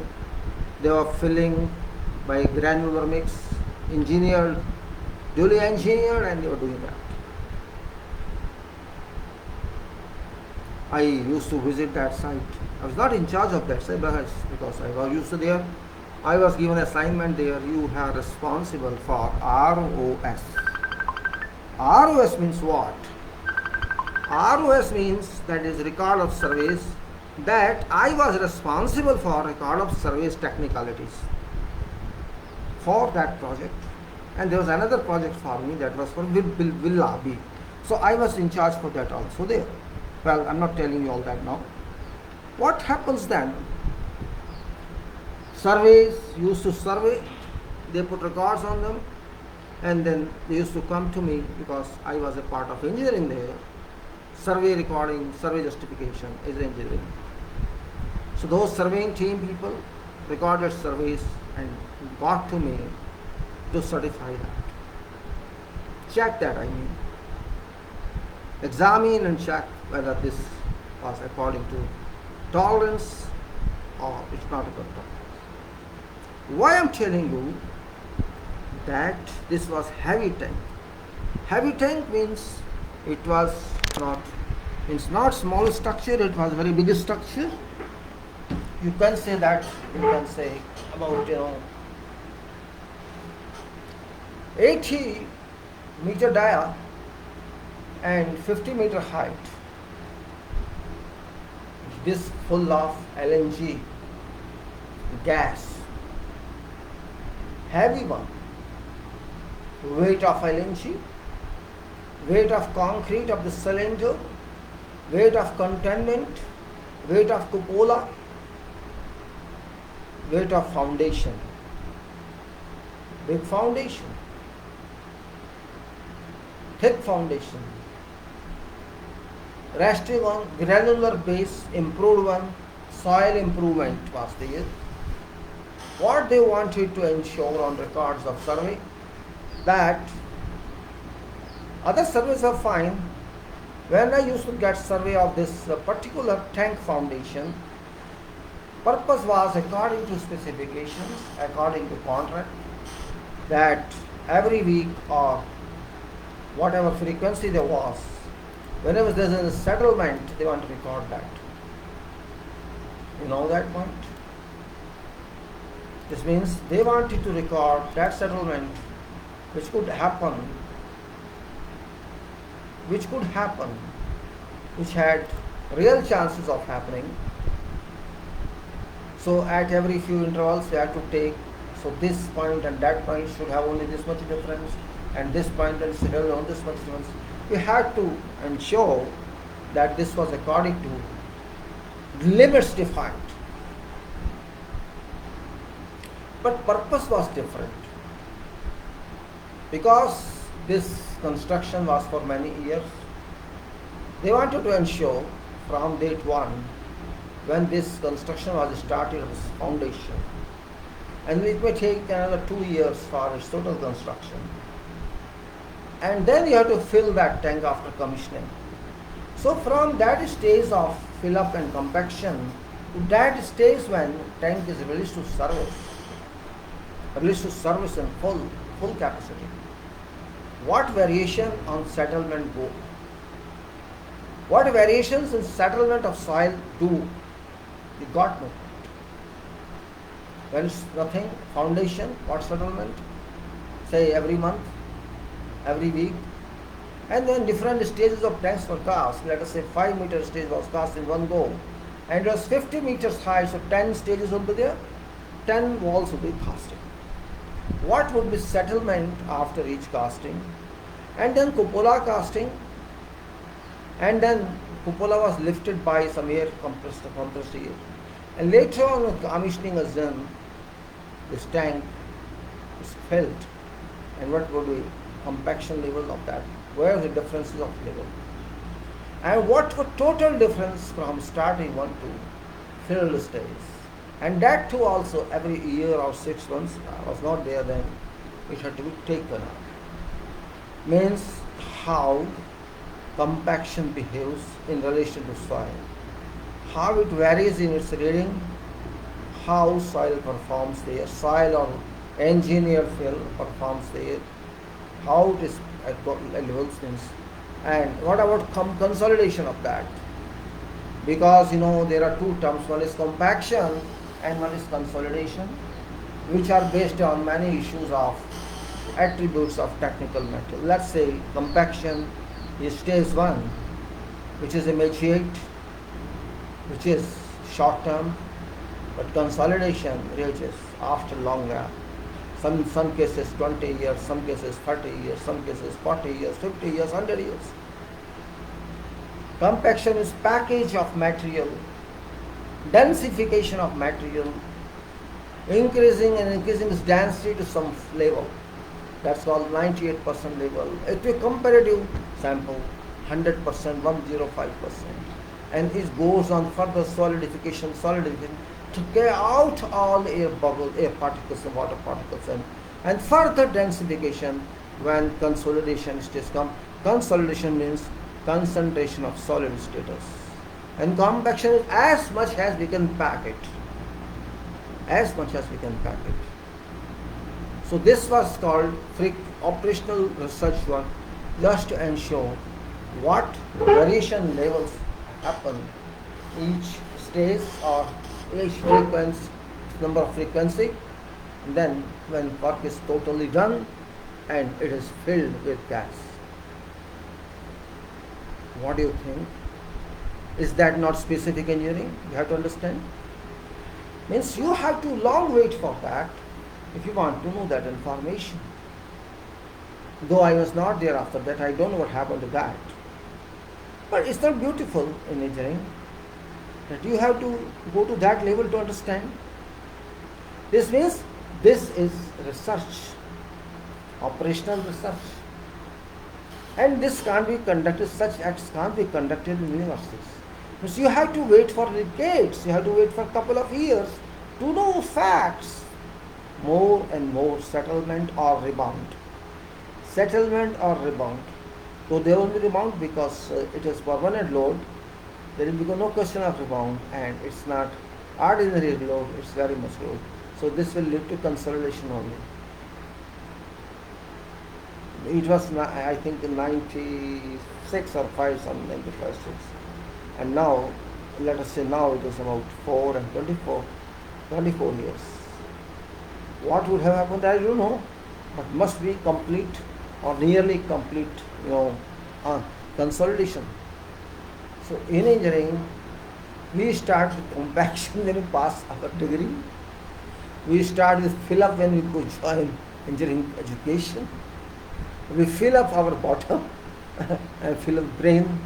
Then we pack this and we come out and learn, and packing and packing and packing in information. And then what stage we consolidate that. And stage of consolidation packing are also very dangerous because you start forgetting because your mind is picked up, it's filled, it's being compacted and it's being hammered, you can say. And then consolidation is done, which call mature level, where you can, maybe your memory is not good, but what you say has some weight, some launch. So do not relate something to something that it is long-term work, long-term. In some cases, it may take 50 years for consolidation. There are some formulas only, indicative formula, not research-based formula, but formula that you got from what I'm telling you, that would be actual formula. Then they might have formed some formula out of that. I can't say. Or they used to take readings every week there, and maybe in future they take weekly or fortnightly or monthly. I can't say. So they must have formed some formula on that later on, that this is empirical formula or this is compaction formula. Sorry, this is consolidation formula. They might come. So this is all reflection of engineering. So engineering cannot be just limited to the number of years. It is limited to liberalization of your education. You are having liberalized world of engineering. Civil engineering is liberal, it's not independent to some extent. It's a liberal world where you can do whatever you want to do. You can do to that extent. Example, let us say we construct buildings. We say we have done it with pride. We say we designed it and we constructed it. After that, we forget it. Because it's not your in control that time. It's beyond your control. Question is not control here. Question is, are you committed to that? That's point. Okay, it's private building, you are not allowed to enter. But where it's public building, do you do that? You don't do that. How many people go and research what actual load is coming on slab? People research it? No. Why do they not research? We take into our system that we have to take dead load of slab, we have to take flooring load, we have to take wall load, and we also have to take live load. Okay, dead load is fine, you cannot change it once you do it, you cannot add or delete that load. But live load, which is a considerable one, in some cases 200 kilogram per square meter, in some cases 300, some cases 500, depending upon what type of that slab is, that use is. Do we ever see actual load coming on that slab? Live load? We never see that. In some cases, it may be more localized position. In some cases, it may not even be 50 kilogram per square meter. We take uniform load, say, okay, it is 300 kilogram or 200 kilogram per square meter. That is in theory. That is an application of design over. It's not true. Sometimes we take 500 kilogram per square meter on balconies. That's not true. It happens maybe 1 in 1,000 chances that you may go to that level of load. Except in public areas where escalators are loaded, bridges, staircases are loaded. But who keeps records for them? Nobody. Nobody keeps records.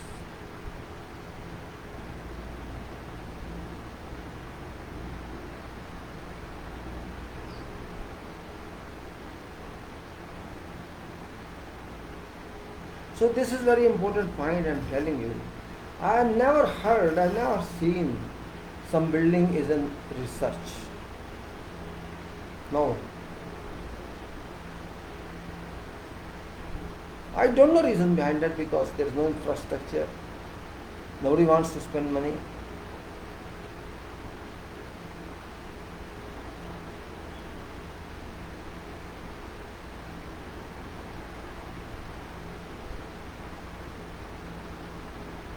Well, this is about, I am just making long talk of management. I did not mean that I would go to that extent, I am sorry for that. I just pulled on, it's now 2 hours already. And but I'm trying to explain to you something. Again I'm saying, don't take engineering for granted. I have experienced this. Engineering construction is very difficult field. If you are really engineer, difficult in a sense that you have to do a lot of work, concentration you have to do, attention you have to take, because you are not designing, you are doing many activities there, you are doing many controls there, and those are daily basis, and those are daily basis and referred one. Not only controls, you have to refer to what controls you have to take, you have to consider. Controls are well defined, but people do not want to do that. Definition exists, everything exists, but people don't understand that, don't take into. So I am showing again and again project engineering management here for purpose of information only. And when I say, I'm talking of this was actually, it's not alone management I was talking to you, I was talking to quality also. This is a system quality that we ensure settlement of building, settlement of structure. This was a, you can say, quality wall. Engineering is there, already done. Now we are doing assurance on that, what we are getting. We have done it, we can't change that. But we want to make sure what we have done is that worth, or it requires some modification, or we have to change design part, or we fail to understand nature of soil. We fail to understand nature of soil, or we fail to understand real grading of that aggregate we use there, or we could not understand combined grading of those aggregates. Maybe some varying particles were there, grade particles, different sizes, where we have 224 mm or 20 mm, 40 mm even, and we could not understand. Our grading was not work, but it's not simple that you agree based on compaction results. You are not accept that. You have to see so many factors, moisture content and grading curve matching, and elongation index also. So many other attributes which are required to be ensured. This is difference between theory world and practical world. What's ever written in specifications or in books or in codes doesn't mean that's right. That's indicative. But real meaning could be different. Imagine you are an engineer, you are sitting in desert doing such type of activities, and you are sitting there, no man land, or you can say animal parts. What shall we get? This talk is actually very different. Soil is related to this, in fact. Whole story I explained to you doesn't relate to tank, but to tank foundation. And not only foundation, soil. Soil foundation. Soil come foundation.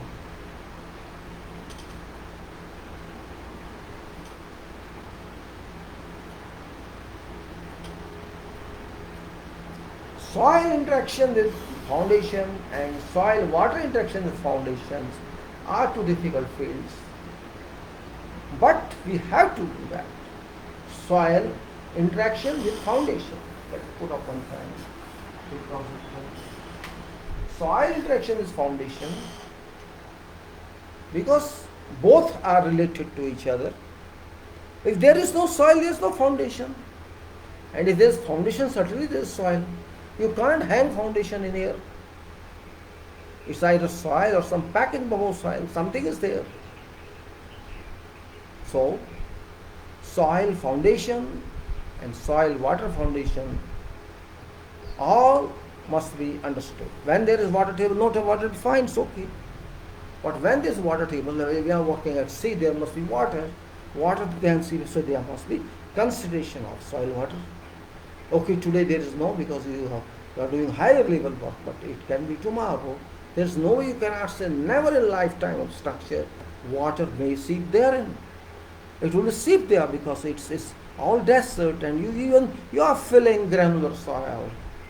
So there are ways of permitting it. You are taking protection of that. But protection can also fail. So soil water combination with foundation is very important. Soil is mother of all metals, remember. Soil is father of all metals, remember. Without soil there is no world. Soil doesn't mean soil alone, I mean to say different kinds of soil including rocks. If we do not understand this point, we just like common person takes soil as okay, it is soil, what is this? No. This is soil, is everything. This is soil is everything because this is remove as this oil. It's oil of structures. Soil, oil. It is base of your structure. It's support of your structure. It's transmitter of your structure. Transmitter of loading from soil to further soil below. From soil to further soil below. And further below. Depending on what you are taking strata of the foundation. And that is very critical where we have to make decision. Sometimes it's not clear what sort of stratification is there. It's not 100% clear. That makes problem very difficult to solve. So soil is required to be understood to some limits. You cannot understand 100% because you are not clear about structure of soil, its chemical contents, their electrons, their electronic structure. That's far away from real understanding. And because we are engineers, we are not scientists, we don't conduct experiments like this. I think it's thunderstorm. Must close my doors, windows. Thunderstorms are thunderstorm. And when the light of sunlight properly, it has to move it, so it must be off.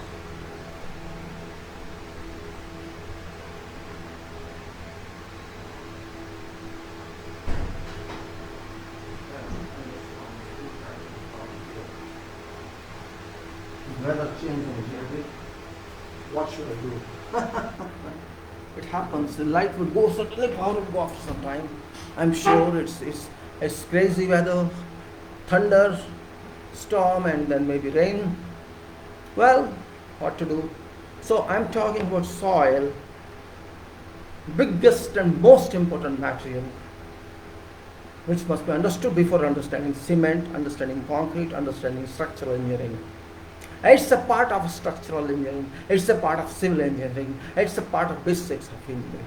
Do not say soil is different, soil is part of engineering.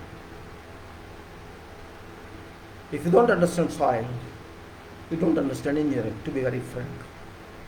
What does it? You forget syllabus. Forget it learned. Okay, you did not learn now. Read book and understand this. What you used to do in college, read book and understand. Now you are yourself teacher, you understand yourself. You are not 20 years boy. You are matured. Internet is there, books are there. Buy and read if you don't have internet. So you have to read not all, only soil related chapters. Attribute limits. Soil is clay, it is silt, it is sand, rocks you have to understand in them. Rocks, what type of rock is a part of soil. So rocks means what rocks are these, you have to understand that. Don't be confused. And then you have to understand detailed properties, soil tests. Many tests are there, I also don't remember everything. Then this says compaction, permeability, porosity, and many coefficients are there in soil. Then attributes that side should limit, liquid limit, plastic limit, this limit, that limit are there. Behavior of soil, conduct of soil, mineralogy in soil. like clay says montmorillonite and coalunite and many more minerals are there in soil, which impact on soil properties. Those impact soil properties. Sand properties separate, clay is different, silt is further different, rocks are different faults and folds and this and that, and weak plane of weaknesses and crystallography. Though these are not big, means you can read just in 1 month or 2 months of dedication, or you can keep every chapter ready. It won't take more than 2 months or 1 month to just grasp what it is. I'm not saying you'll be perfect, but at least you can understand what is limestone, what is igneous rock, what is sandstone, what is sand, what is clay, what is water table, what is soil, water, movement.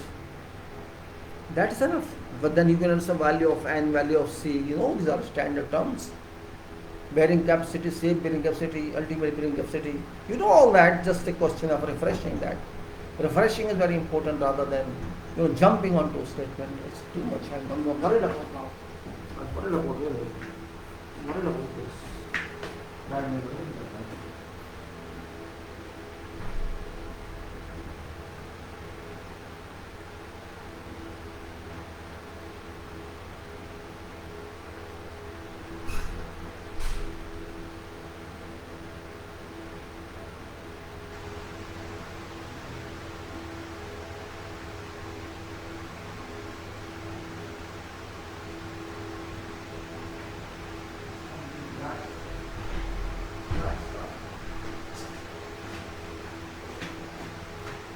That's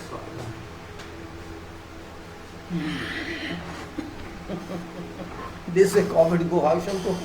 So this sky is black. I think 40 kilometer, 50 kilometer thunderstorm. Not much, but it's difficult. Its doors and windows start ringing, and black clouds means rain is expected.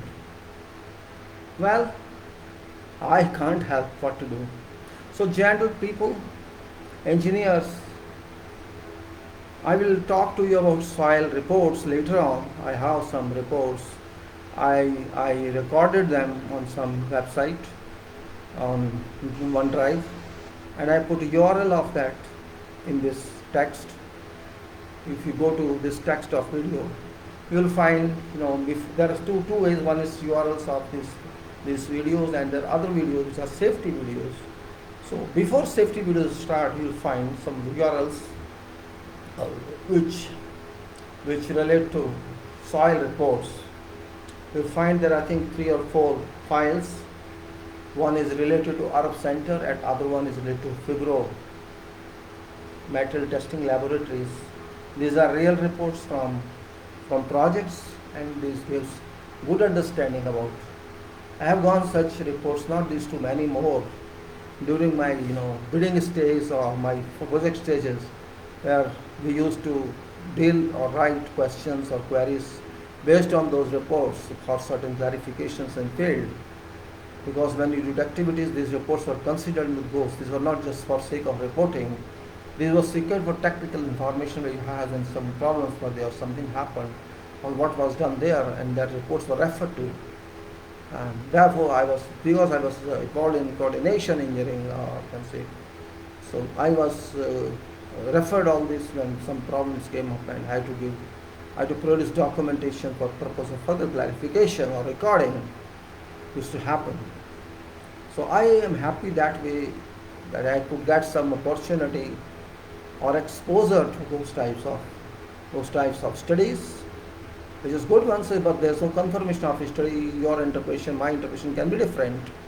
Laboratory guys' interpretation and some structural engineers' interpretation and civil engineers' interpretation may be different, but ultimately there can be that much different which cannot be filled in. Always this difference. But if you talk, if you debate, and you get some answer, some response to that, it can be understood well. But what Gore law says, those are reports from site. You can't challenge them. You can understand them. There can be difference in value of and one, the result is same. You may say because of this value of n, this can be foundation bearing capacity, or because of RQD, because of RQD this can be found. RQD may be 100, maybe 80, maybe 50, or maybe 20. So that gives an information that there are varying rocks in that area, in that various stratifications, there is strata of that. Both there are various types of rock for RQDs. So which depth is better, where we can rest our socket, rock socket or part socket. So soil is very special but interesting subjects for civil engineers. And now you are reading, with soil mechanics, this applied geology, my favorite subject at that time. It was clearly given in applied geology that if you are a civil engineer, you must know geology. Without geology, without applied geology, you can't understand your soil. And if you can't understand your soil, of course in construction soil is a must. So if you can't understand soil, detailed soil heat, you can't guarantee buildings. So my dear, that's the reason only, that's one reason I'm trying to give you what I could.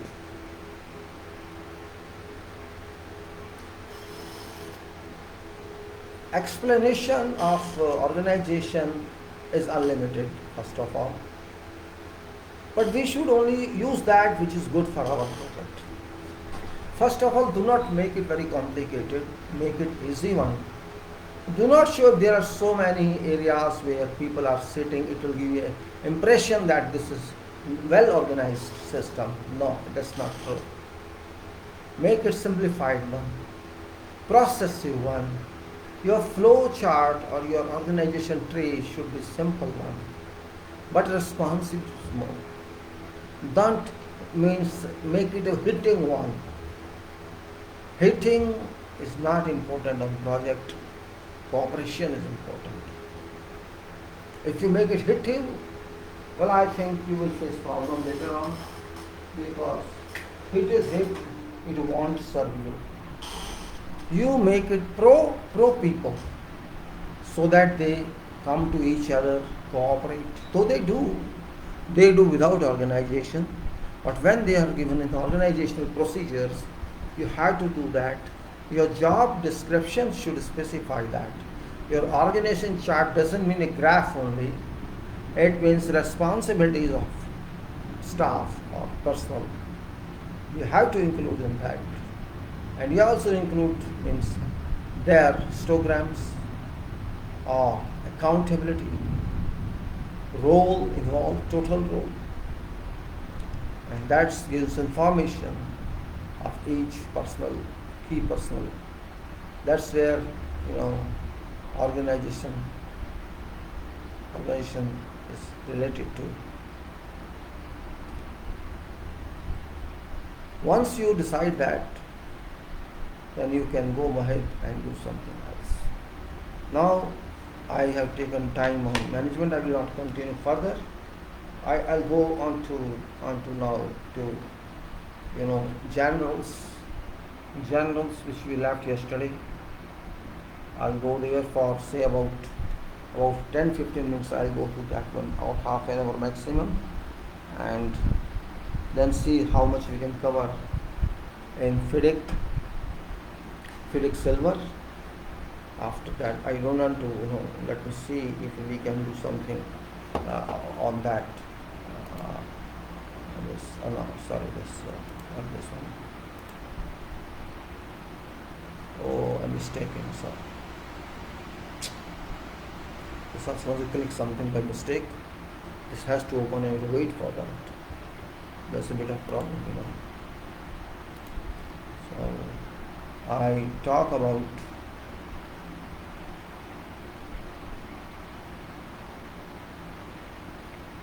this is about generality.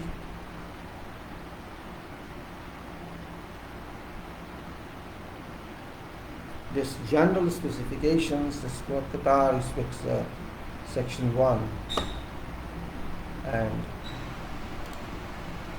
I'm going to talk on that.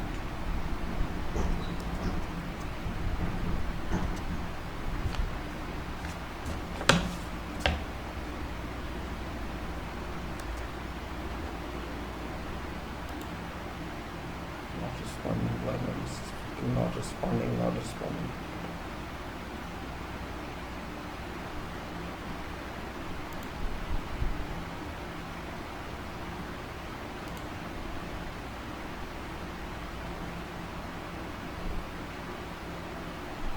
Sometimes your program doesn't respond, so my Adobe is not responding. It's crazy, that's working now. Okay. So safety, we talked safety. Explosives, this is building operation, this is building demolition. No, I think we did building demolition before.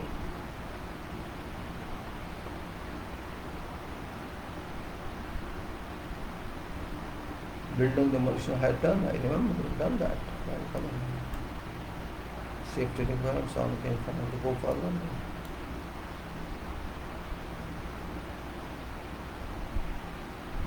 Labor accommodation we had done, so it's gone. Okay. Yes.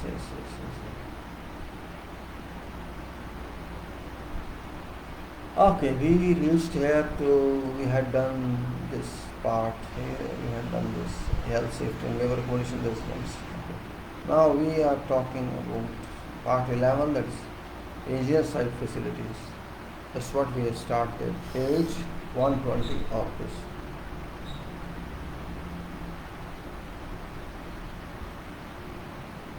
Wonderful.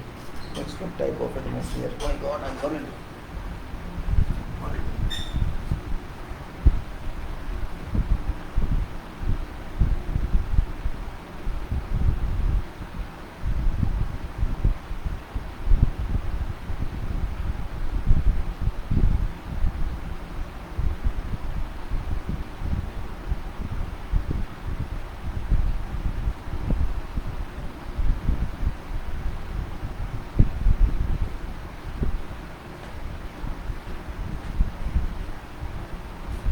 Alright, now I'm going to talk about engineer site offices. Let me provide engineer site offices here. This is part of general specifications, and it is what facilities are required to be provided to an engineer. It says what is the scope of this. General says, and then says engineer site offices. That is type 1 office, type 2 office. Car parking, then it says utility connections with general, electricity, water, telephone, internet, and provision of equipment and supplies, and that is general, computers and scanners, printers, photocopiers, measuring and recording equipment, stationery supplies and safety equipment, clothing, telephones and facsimile machines, and attendances, assistant to engineer, and contract administration.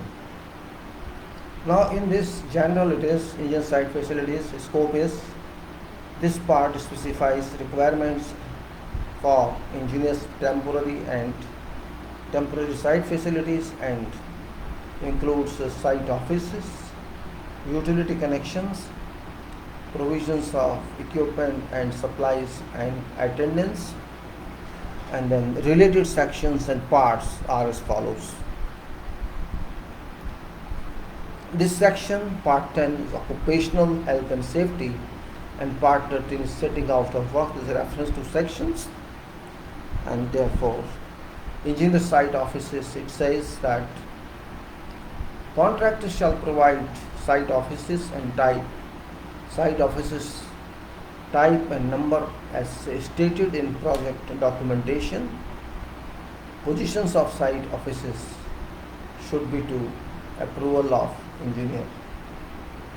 Number 2, upon removal of site offices, area occupied by or otherwise affected by them shall be related to its original condition.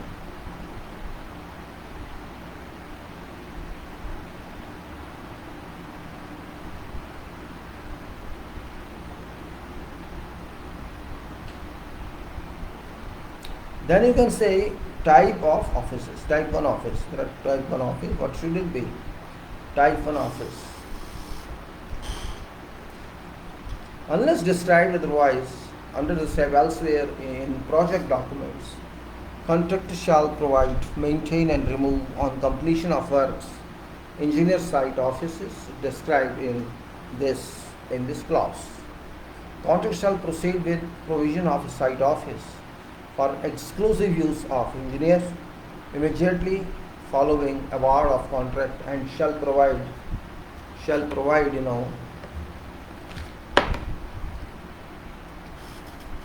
temporary alternative accommodation to engineers approval and until such time as office is made available. Office shall have a minimum area of 20 meters square, minimum 20 meters square, and shall comply with followings. Now, what are those followings? Structure shall be weatherproof. Structure shall be weatherproof.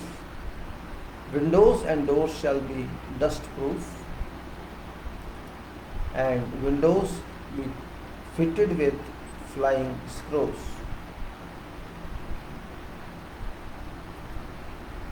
Office shall be air conditioned to maintain a maximum steady dry bulb temperature. Steady dry bulb temperature of 25 degrees Celsius.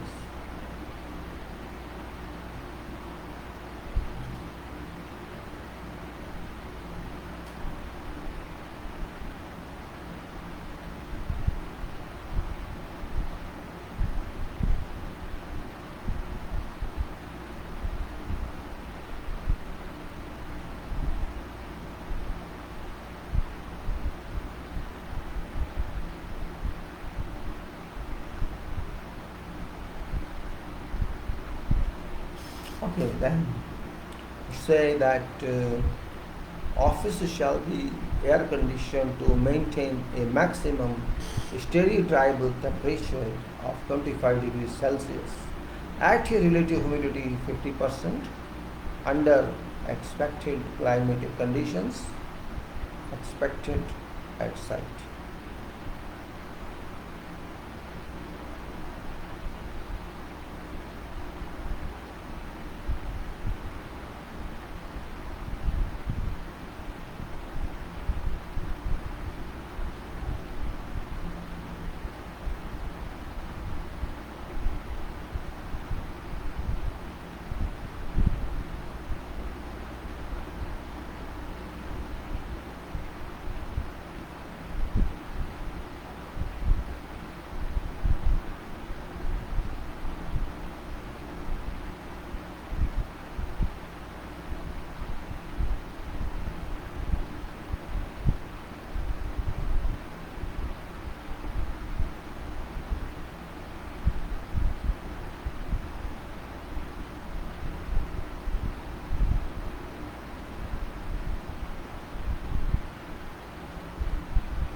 So, adequate effective lighting and power outlets shall be installed in accordance with latest requirements of Qatar General Electricity and Water Corporation. Walls and ceilings shall be painted with emulsion paint.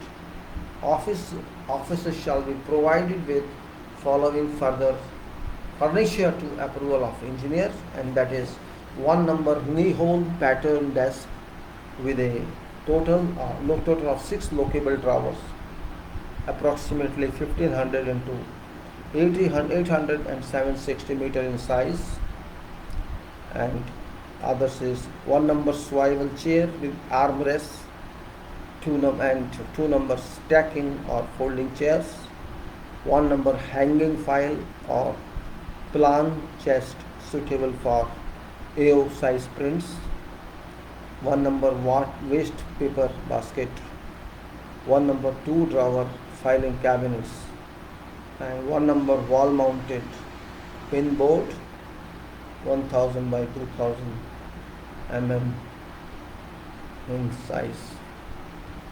Now, sanitary and washing facilities shall be provided for exclusive use of engineer and shall include WC and wash and basin. Um,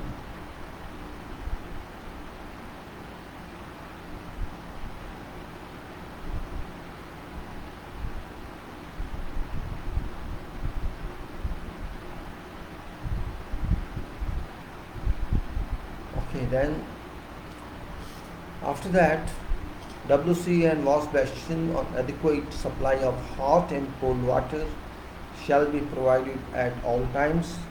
Contractor shall ensure site office against burglary, fire burglary and other risks.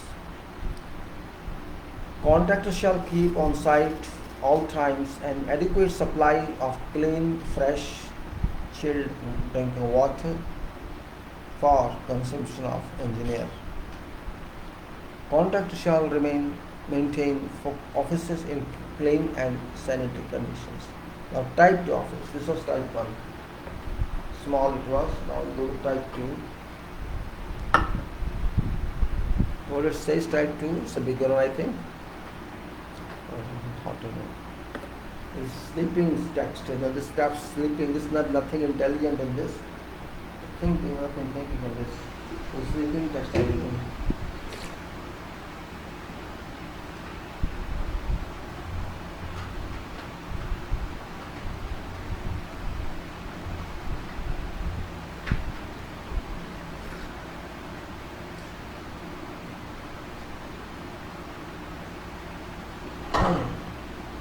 Okay.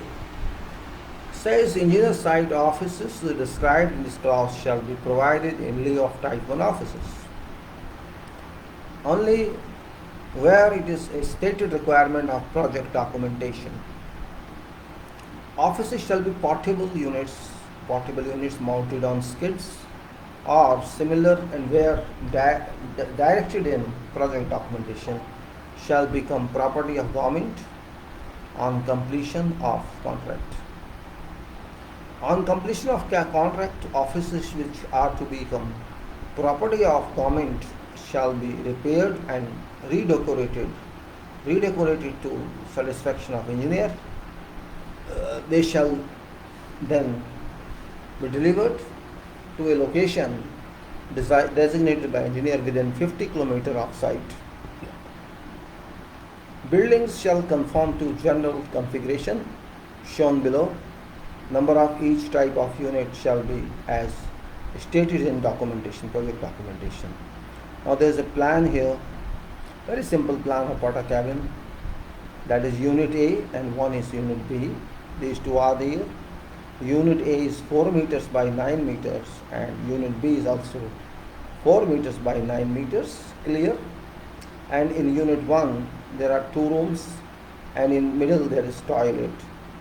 2 rooms are of equal size and 1 toilet. So this is 9 meters, you can say this is about maybe 3.5 and 2 meters wide toilet. It's like that I think. This dimension is not given. And there's one main entry and one entry to one room on right and one room on left. And there's one entry to toilet. There's one seat, one shower tray and one wash basin.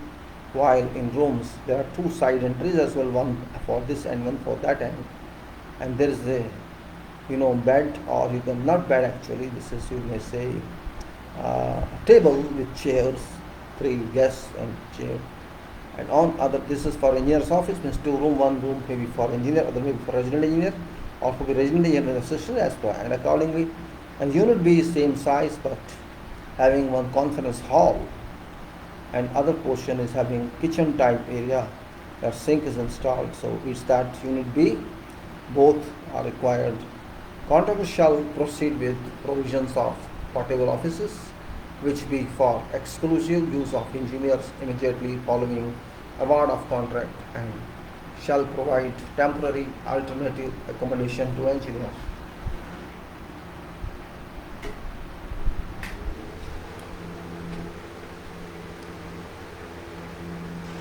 So it's that contract shall proceed with provision of portable office which shall be for exclusive use of engineer immediately following award of contract, and shall provide temporary alternative accommodation to engineers approval until such time as no office are made available.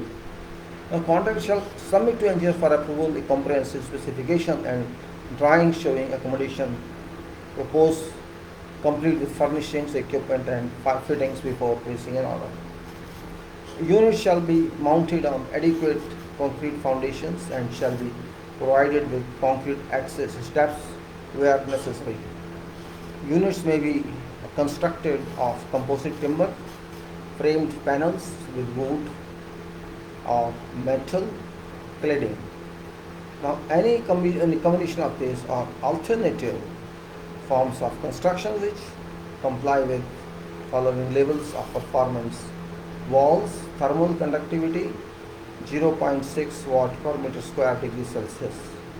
This is thermal conductance 0.6 watt, 0.6 watt per meter square degree Celsius. This is very small.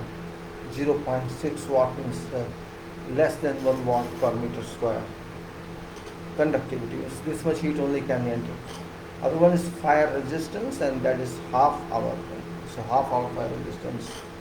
Then roof, thermal conductance on roof is same 0.6 meter square degree Celsius, and then roof resistance is half hour. So same properties of wall and roof, 0.6 watt per meter square degree Celsius. So say there's a variation of, let us say, 10 degrees. Let's take an example. So this is 0.6 degrees per watt per meter square per degrees, and there's a variation of 10 degrees. So let us consider this means total maximum transfer of heat would be 6 watt per meter square. If there is a 10 degree variation, and there may be, then you can say more variation means more heat transfer to that portion.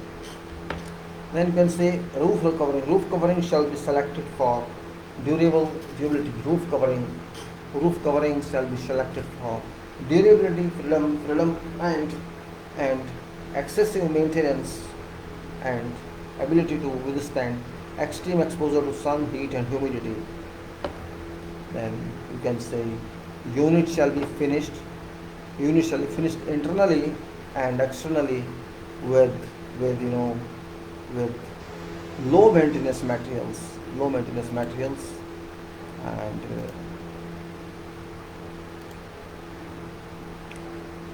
then offices shall be air conditioned with wall mounted units.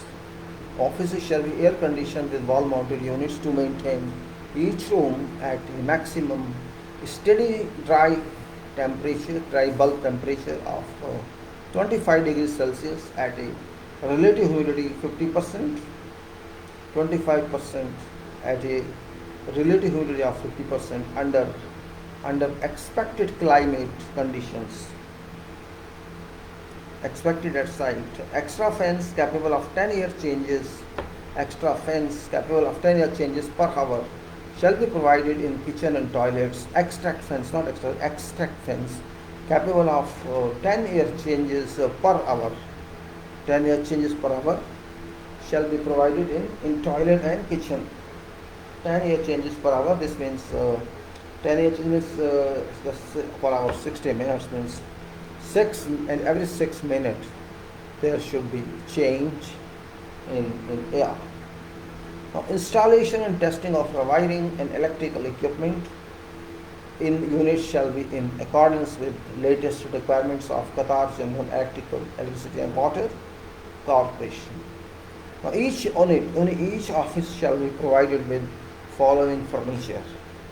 Each office shall be provided with following furniture to approval of engineer, and that is one number knee hole pattern desk with a total of 6 lockable drawers and approve approximately 1.5 into 800 into 760 mm in size, 1 number swivel chair with armrests and 1 number. No stacking on folding chairs means no stacking or folding chairs. 1 number hanging file. 1 number hanging file or uh, uh, or no, 1 number hanging file. Plan chest suitable for A size prints. 1 number waste paper basket. 1 number 2 drawer filing cabinet. 1 number wall mounted pinboard. 1 into 2 meter at 1 in size wall mounted pinboard. Then each toilet shall be provided with following sanitary fittings to approval of engineer and adequate supply of hot and cold water at all times. 1 number low level WC suit. Okay, and 1 number wash hand basin. 1 number shower tray. Okay, 1 number shower tray, mixer fittings, rose and shower curtain. Then 1 number toilet roll holder, towel rail, soap dish and mirror. A suitable number of cups, saucers and drinking glasses. Samples and meeting room shall be provided with following furniture to approval of engineer. 2 number tables, each approximately 1.2 meter into 2 meters in size. So total size of conference table is 4 meters by 1.2 meters. No folding or stacking chairs means other chairs. Jesus chairs, this means, and 1 number wall mounted blackboard, and that is 1 meter by 2 meters in size, and 1 number wall mounted pinboard, and that is 1 meter into 3 meter in size. 1 number shelf unit for approved samples. Shelf unit for approved samples with 5 tires of shelves 40 mm wide and 2.4 meter long overall. And 5 tires of shells means 4 and wide, 5 tires of shells, and it's 4 and wide, so 2.4 meters long. So let us say 1.5 meter approximately is 5 towers height. All furnitures and equipment shall remain property of contractor and shall be removed following completion of works unless otherwise noted in project documentation. Kitchen shall be provided with following equipment to approval of engineer. 1 number stainless steel single bowl, single drainer, sink with hot and cold water and cupboards underneath. 1 number floor mounted 2-door cupboards to match sink. Cabinets and shelves to match sink as required. 2-ring cooker and microwave.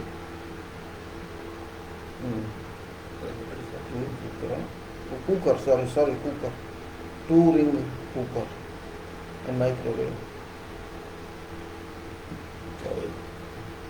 1 number refrigerator, freezer with a capacity no less than 500 liters. 1 number 3-pin kettle and sufficient crockery and cutlery. Table coasters for use on desktops. Hand towels and drying up clothes, laundered regularly. Dishwashing facilities, clothes, sponges and washing up liquid all replaceable, and cleaning brushes, mop, bucket and floor clothes. Contractor shall ensure site offices against fire, burglary and other risks. Contractor shall keep on site all times an adequate supply of clean, fresh, chilled drinking water for consumption of engineer. Contract shall maintain offices in a clean and sanitary condition.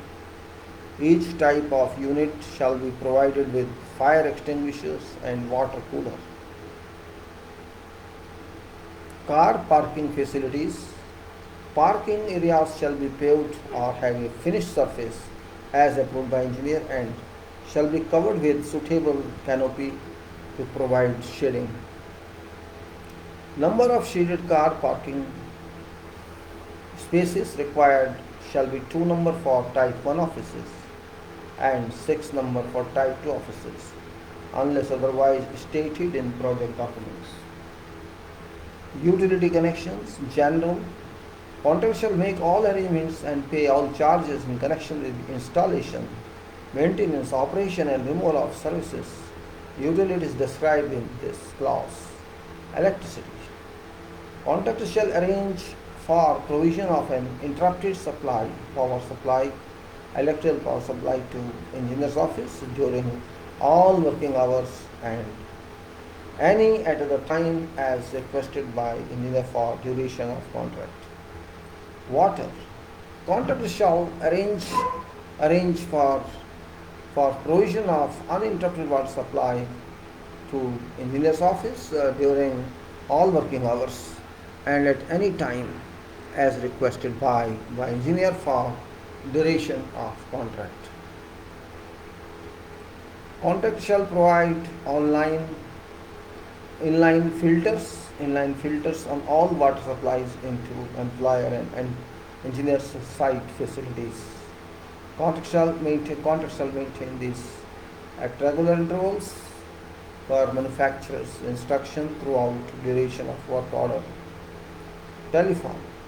Contractor shall arrange by provisions of 2 landlines for sole use of engineer for type 1 office and 3 landlines for sole use of engineer for type 2 offices. Contractor may recover net cost of international calls made by engineer. Contractor may recover net costs of international calls made by engineer. Internet.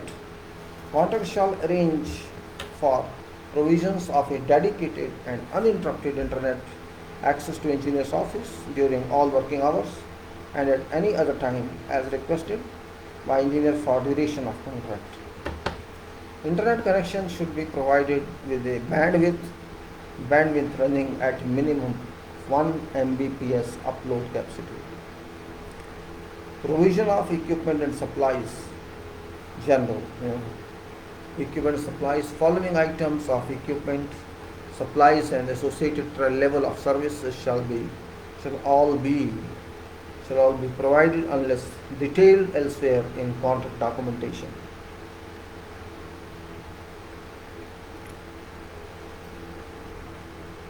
Computers and scanners and printers. Contractor shall provide new network internet capable computers and scanners printers for sole use of engineer. Number of computers and scanners printers required and their performance specification shall be detailed on project documentation. Contractor shall also supply and install computer software as detailed in project documentation. Contractor shall maintain computers and scanners printers for duration of contract and provide all consumables necessary for its operation. Contractor shall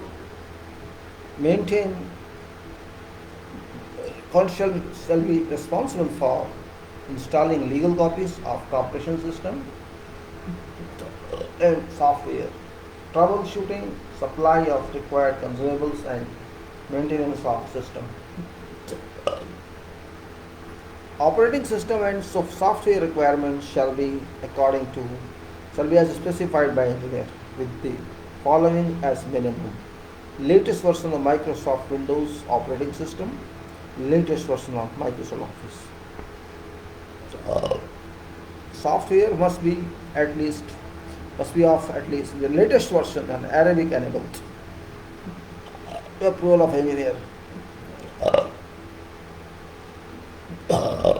Contractor shall ensure that All computers and scanners, printers provided for engineers' use are networked within engineers' facilities to satisfaction of engineers. Contractors shall provide new desktop computers and laptops as shown in schedule of rate minimum 20 inches flat panel VGA oblique analog color monitors for use by engineer. Desktop and laptop computers shall comply with following.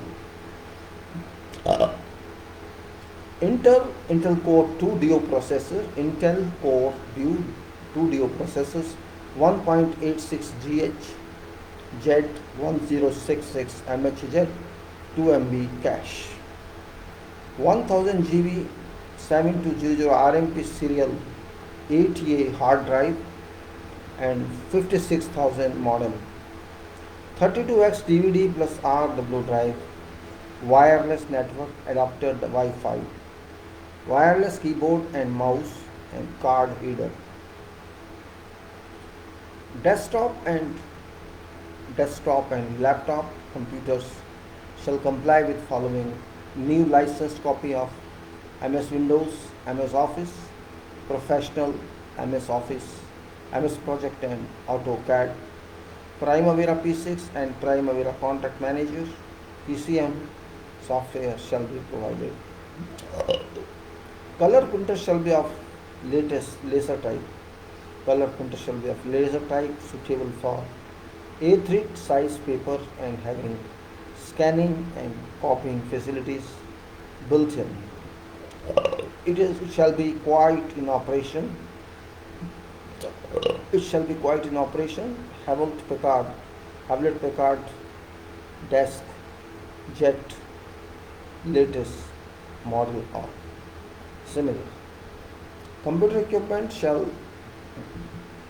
be returned to contractor at end of maintenance period. Contractor shall be responsible for supply of all necessary cartridges and paper and for maintenance of equipment by manufacturer's agent throughout period of work order. Contractor shall provide all necessary voltage stabilization equipment to ensure trouble-free operation of computer equipment. All computers and printers shall be networked. Photocopier.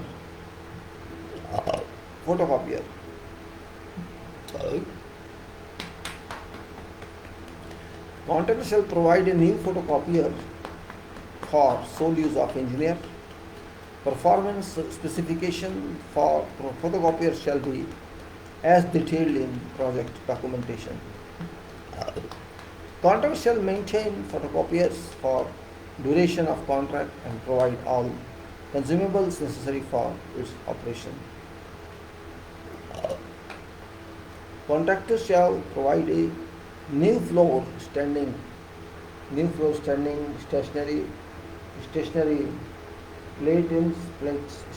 platens and plain paper color photocopier for use and approved by engineer. Photocopier shall be provided with an automatic document feeder capable of copying both sides. A range of copy size of photocopiers shall be from A3 size to A4 size. Portrait and landscape, free proper stored trace shall be provided. Photocopier shall be capable of reducing and enlarging origins by 50% to 200% in 1% increment.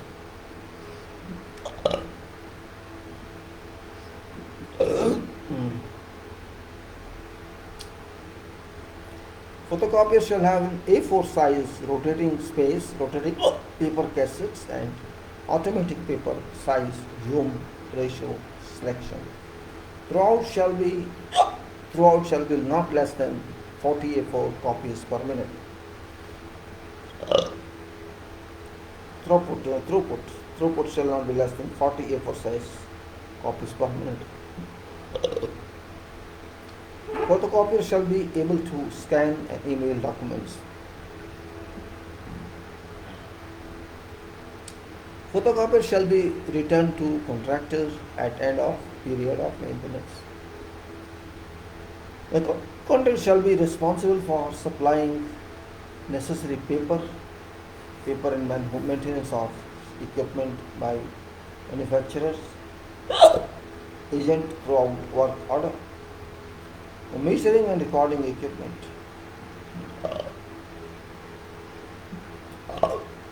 We have to see how much is laptop is, so that can I take something, stationery supplies, and then stationery equipment, clothing, telephone, facilities, then attendance.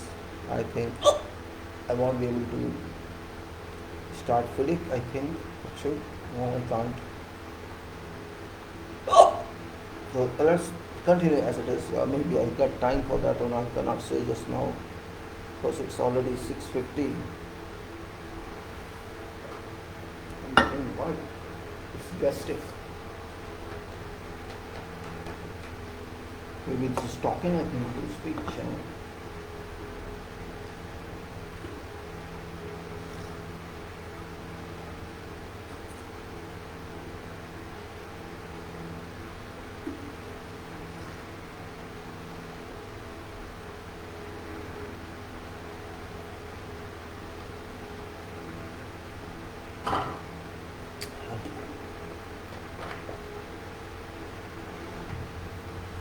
Alright, so let's say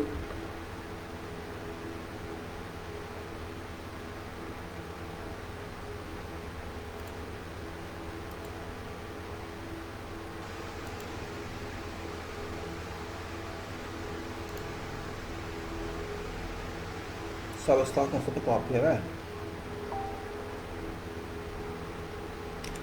Photocopy shall be data of measuring and recording equipment. Measuring is a very important point here. Measuring and recording equipment, because this is ultimately job of engineer. And see, contractor shall provide measuring and recording equipment for sole use of engineer, and following items which shall be to approval of engineer would be provided for duration of contract.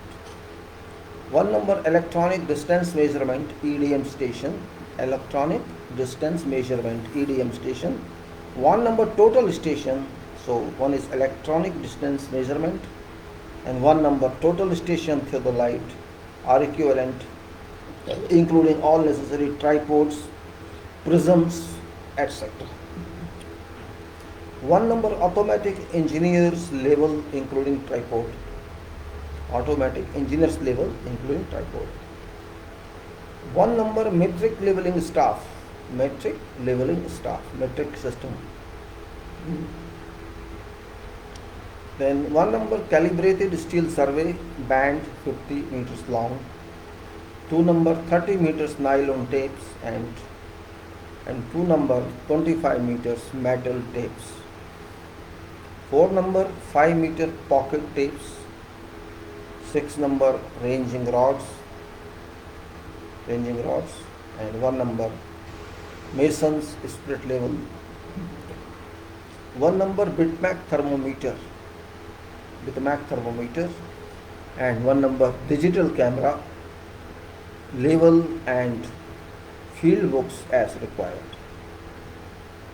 Other equipment such as pegs, tools, etc., which are necessary for checking of works, shall be provided as requested by engineer. Contractor shall maintain and replace as necessary equipment. Contractor shall maintain and replace as necessary equipment for duration of contract.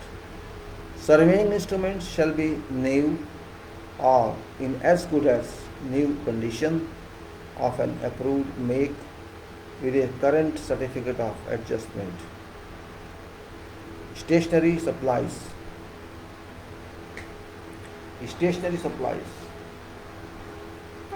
Contractor shall supply stationery for engineer for duration of contract.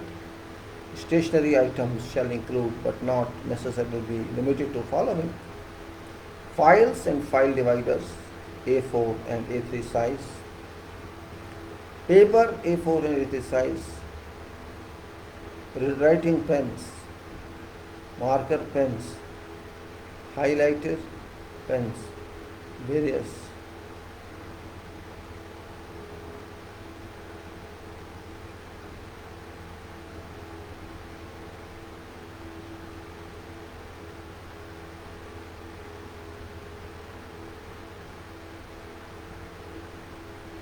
Then you can say stationery supplies talking of, which is say contractor shall supply stationery for engineer for duration of contract.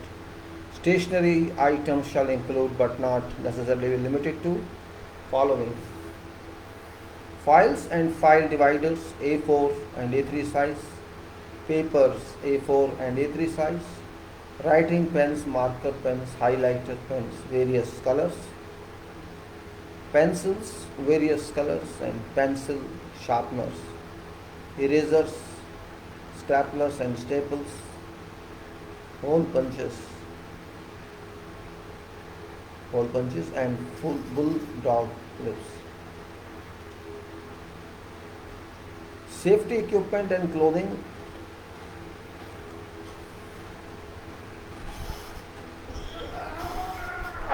Safety equipment and clothing, we see contractors shall supply safety equipment and clothing for engineer and staff. Safety equipment and clothing shall include but not necessarily be limited to following: safety helmets, boots, gloves, high visibility vests, safety glasses, clear and tinted, safety belts and harnesses, boiler suits, any or whatever other PPE identified by contractors, job hazard analysis or risk assessment process.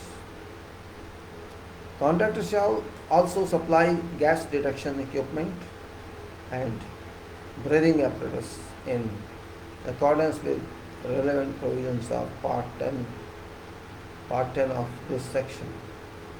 Occupational health and safety.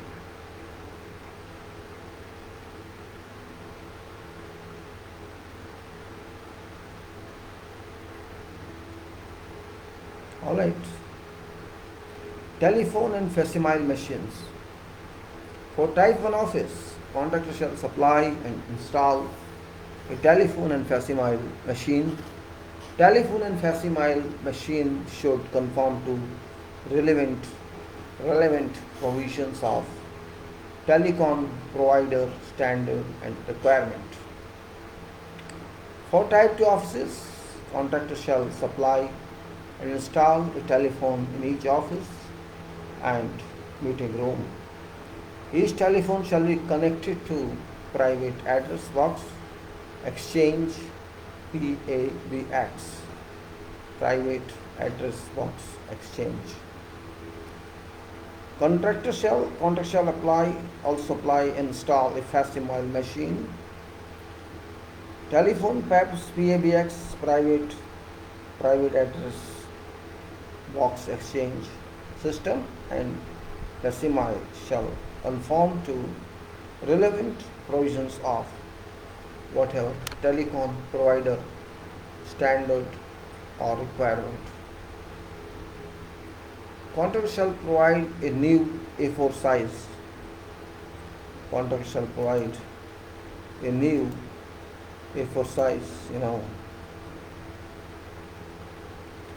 plain paper desktop facsimile machine complying with following. 2-line 24 character LCD display. 2-line 24 character LCD display, ITU compatible, resolution horizontal scanning 8 pixel per mm, vertical scanning standard 3.85 lines per mm.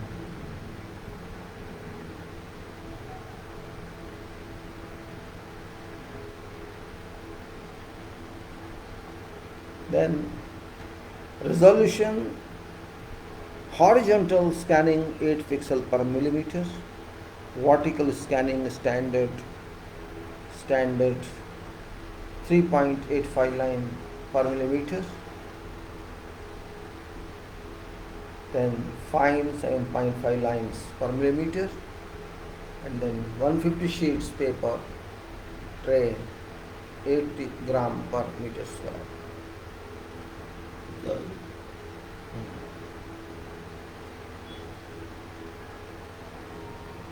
Facsimile machine shall be returned to contractor at end of maintenance period. Contractor shall be responsible for supply of all necessary toners or ink cartridges and plain white paper, and for maintenance of equipment by manufacturer segregate throughout work order. Contractor shall provide 6 digital cameras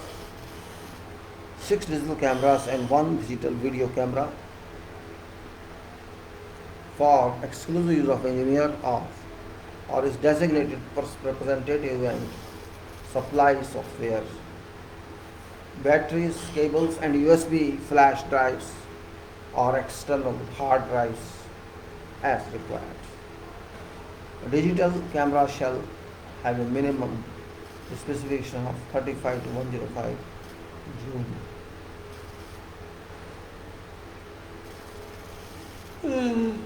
35 to 105 zoom with a minimum of 16 megapixel for print of 20 inches into 30 inches. 8 GB internal memory. 8 GB internal memory and video audio facility.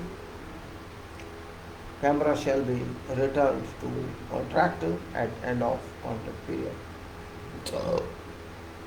Attendance. Assistance to engineer. Contractor shall provide every assistance to engineer in carrying out duties. Contractor shall provide for use of engineers' representatives and his staff whatever chairman assistance to carry out whatever duties whatsoever as required by engineers.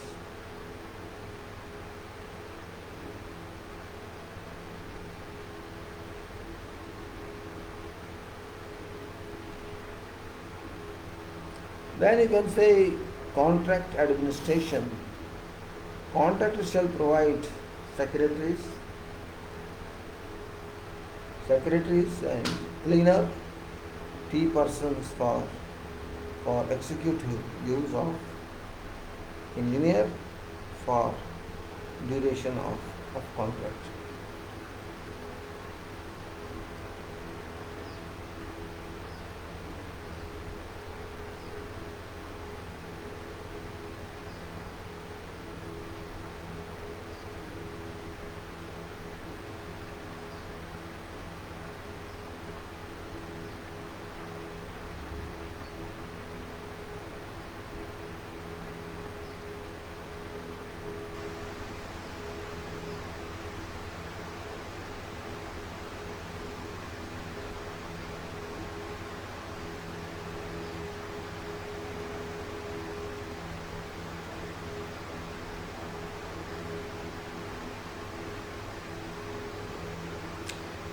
Okay, now we'll take up this contractor side facilities later on because I want to shift to COVID. So this is page, I think 130, because Indian side facilities was most important, and I will take this later on. So I now move to FIDIC. FIDIC now, I close this file and we'll take this later on. Let's open FIDIC and see as much as we can do. That's important one file, and that is how much can we move in this. FIDIC. I will working already on FIDIC 2007-17 We are working on that. This is FIDIC 17 2017. Red we have finished, and now silver.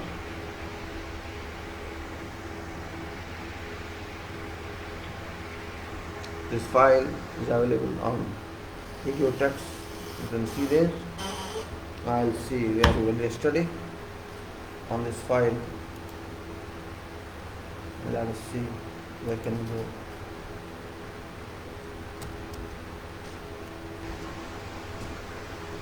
Think disorderly conduct the personal and plus over them plants, metals and workmanship. This is not similar program.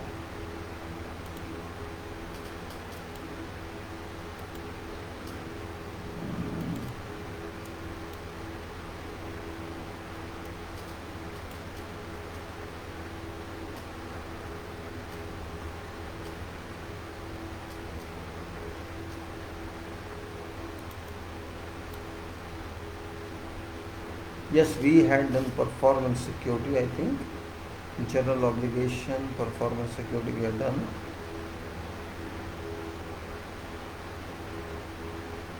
Context representative, I think we done.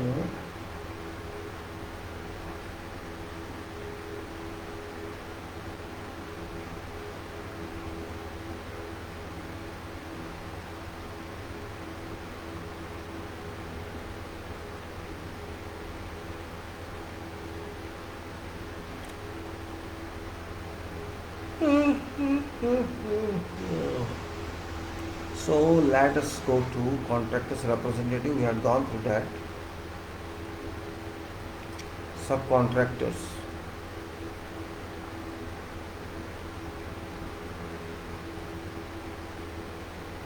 Let's see it fast. First this contractors representative. Contractors representative. So we will see where we can be lost or not. Alright. We have 45 minutes, so we can do this. 45 minutes, we can do a lot in this. Contacts representative. We will review what we did. Contractor shall appoint contacts representative and shall give further authority necessary act on contract's behalf under contract except to replace contractor's representative. And I think we had done this return of performance security. Wait a minute, let us see. Performance security is there. Contractor, wait. We have to read this. This is from the employer's representative determination.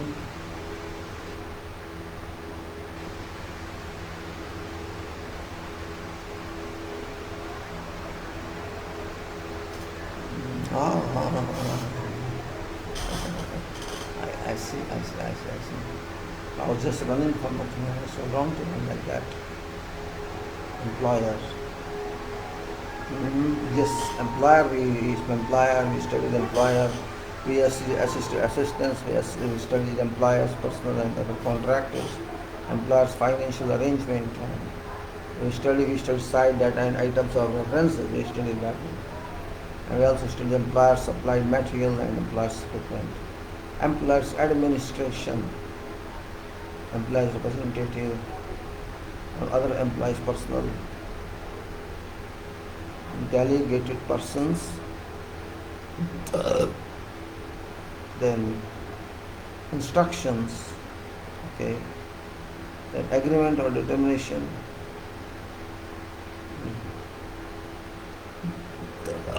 Let me go through all this. Provide this time. Employers' administration. Let us say employers' administration. Employers' representative. Employer shall appoint employers' representative who accept otherwise stated in these conditions shall be deemed to act on behalf of employer's behalf under contract. Employer's representative shall be vested with and unless and until employer notifies contractor otherwise shall be deemed to have full authority of employer under contract except in respect of clauses is 15, termination and employer. Termination by employer. Employer's representative or if a legal entity, natural person appointed to act on its behalf shall A. Carry out duties assigned to himself or herself and exercise authority delegated to it by employer. Be competent to carry out these duties and exercise authority. Act as a skilled professional. Be fluent in ruling language of defined and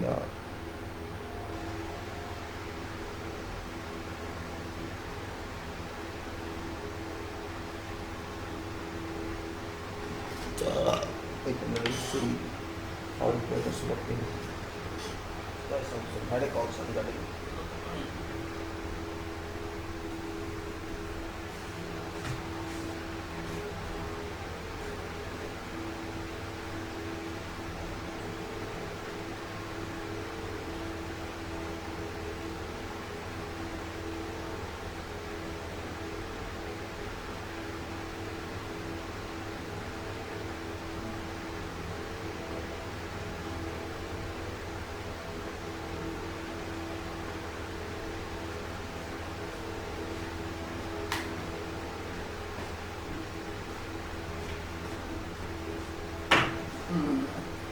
Okay, so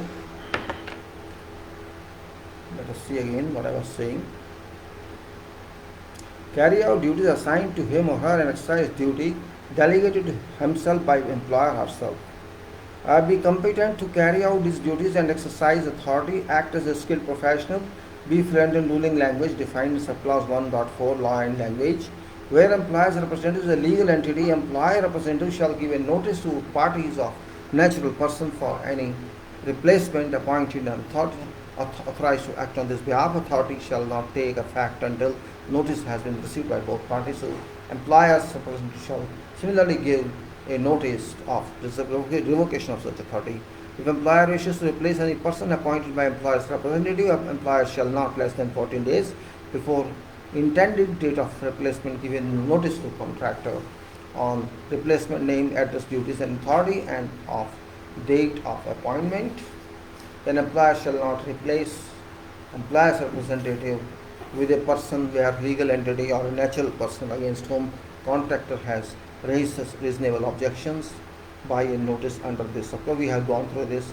Other employers, personal employer or employer's representative may from time to time assign duties and delegate authority to assistants and may also revoke such assignment or delegation by giving a notice to contractor of name, assigned duties and delegated authority to assistant. Assignment, delegation or revocation shall not take effect until this notice has been received by contractor. However, employer's representative shall not delegate authority to enact under subclause 3.5 agreement or determination and or issue a notice to correct under subclause 15.1 notice to correct. Assistants shall be suitably qualified natural persons who are competent to carry out these duties and shall exercise this authority and who are fluent in language or communication defined in subclass 1.4 law and language. Delegated person, I'm just reading fast because we have already done this. All persons including employers, representative and assistants to whom duties have been assigned or authority has been delegated by a notice of delegation given under subclause 3.1, employers representative or subclause 3.2, others employers personnel as case may be, shall only be authorized to issue instructions and communications and or to give notices to contractor to extent defined by notice of delegation. Any acceptance agreement, approval, check, certificate, that's a long one I say, whatever acceptance, agreement, approval, check, certificate, comment, consent, disapproval, examination, inspection, instruction, notice, no objection, records of meeting, permission, proposal, records of reports, reply, report, request, review, test, valuation, or similar act, including absence of any such act by a delegated person in accordance with notice of delegation, shall have same effect as through act as the act had been an act of employer. However, unless otherwise stated in delegated person's communication relating to each act, it shall not relieve contractor from any duty from whatever duty.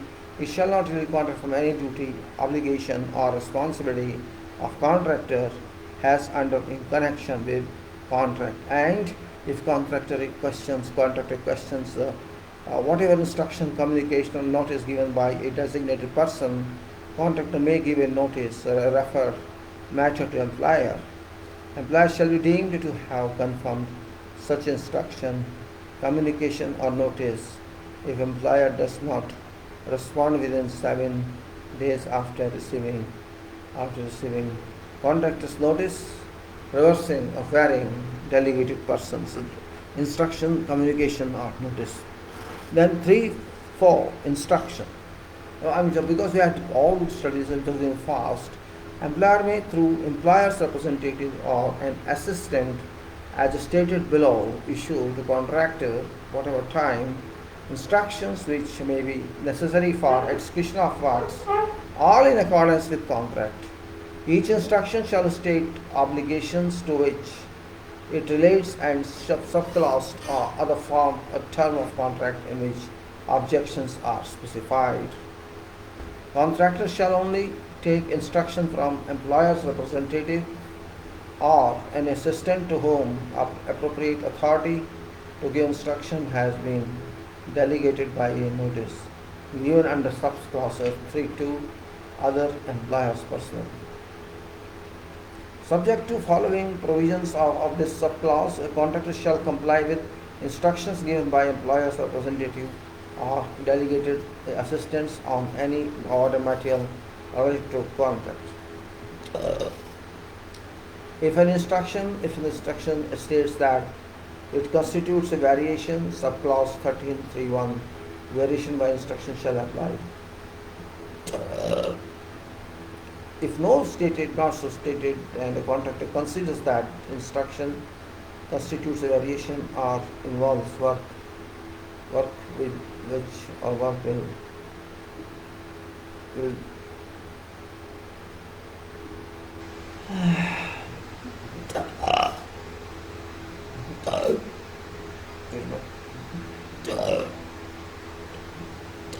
gas in my mind.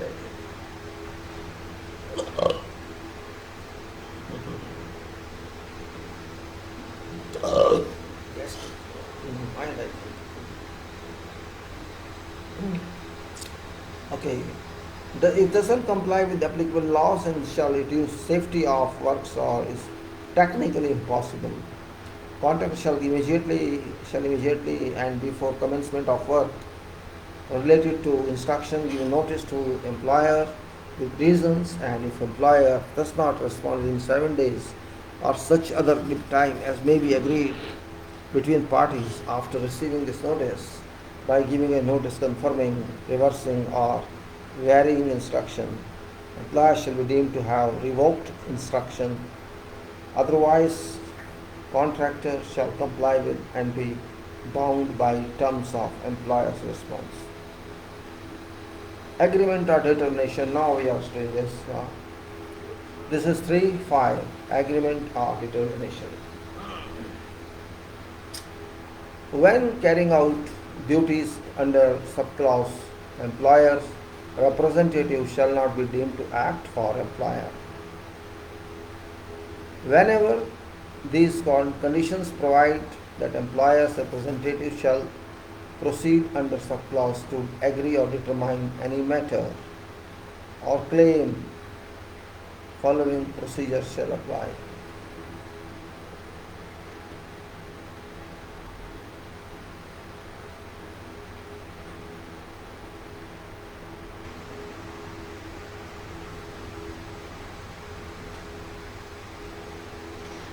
When carrying out duties under subclause, employer's representative shall not be deemed to act for employer.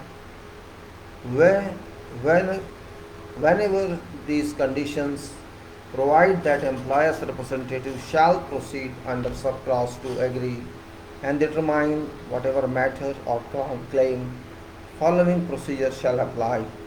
351 Consultation to reach agreement. Employer's representative shall consult with both parties jointly and separately jointly and or separately, and shall encourage discussion between parties in an endeavor to reach agreement. Employer's representative shall commence such consultation. Employer's representative shall commence such consultation promptly to allow adequate time to comply with time limit for agreement under subclause 353 time limit, unless otherwise proposed by employer's representative and agreed by parties.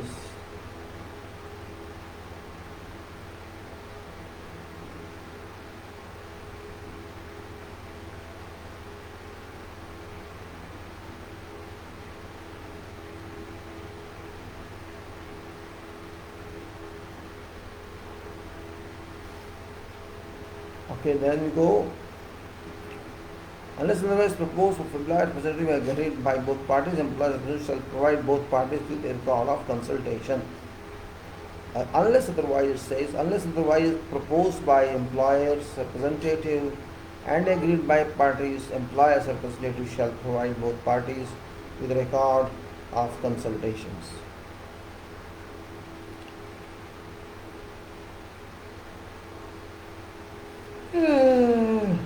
Okay, exact. If agreement is achieved within time limit for agreement under subclause 353 time limits, the employer's representative shall give a notice to both parties of agreement, which agreement shall be signed by both parties. This notice shall state that it is notice of parties this agreement and shall include a copy of agreement. If A. No agreement is achieved within time limit for agreement under subclause 353 time limits, or by both parties advise employer's representative that no agreement can be achieved within time limit.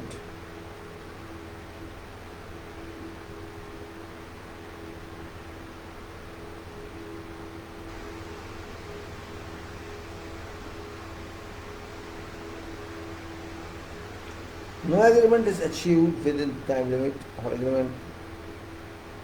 agreement under subclause 353 time limits.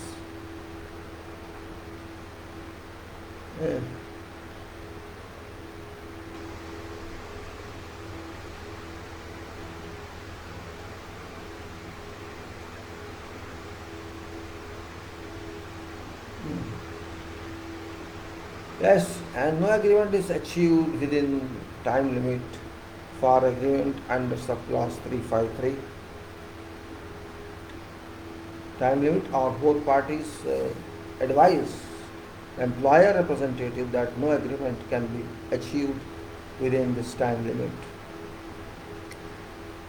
Whichever is earlier, employer's representative shall give a notice to parties accordingly and shall immediately proceed under subclause 3.52 employer's representative to discrimination.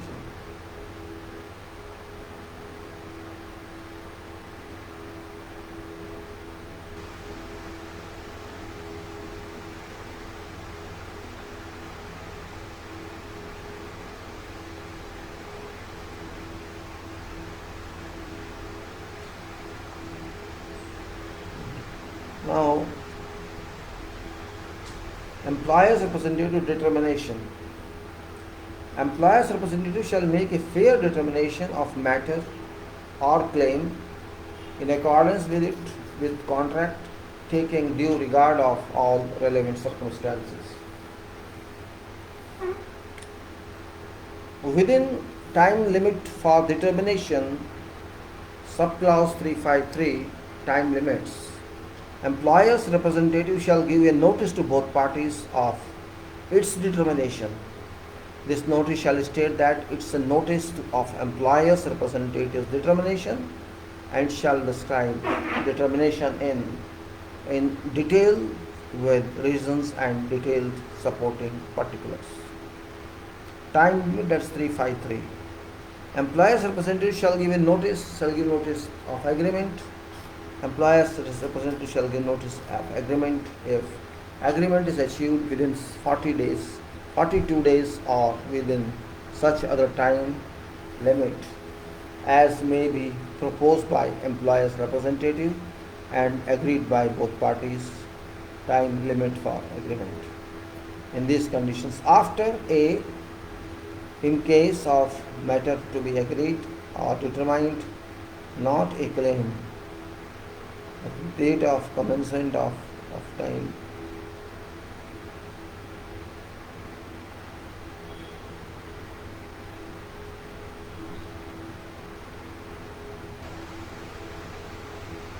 Alright then, in case a matter to be agreed or determined, not a claim,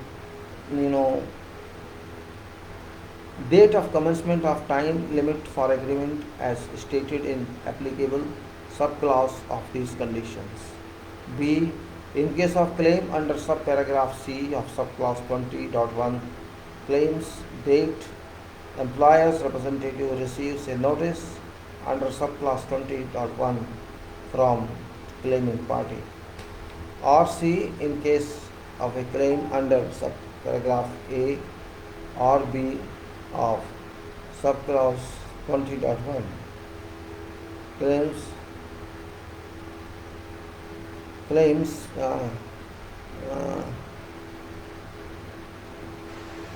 date in case of claims under subparagraph A or B of subclause 20.1, claims date of employer's representative receives and to a fully receives and number one fully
in case of chart claim under subparagraph A or B, subclause 20.1 claims date of employer's representative receives a fully detailed claim under subclause 20.26.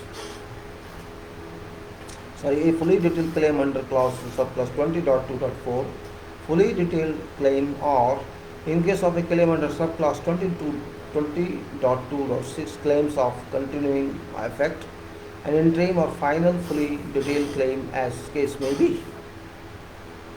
Employer's representative shall give notice. Employer's representative shall give notice of its determination within 42 days or within such other time limit as may be prescribed or proposed by employer's representative and agreed by both parties. Time limit for determination in these conditions after date corresponding to its obligation to proceed under last paragraph of subclause 351. Consultations to reach agreement. If employer's representative does not give notice of engineering agreement or determination within relevant time limit, in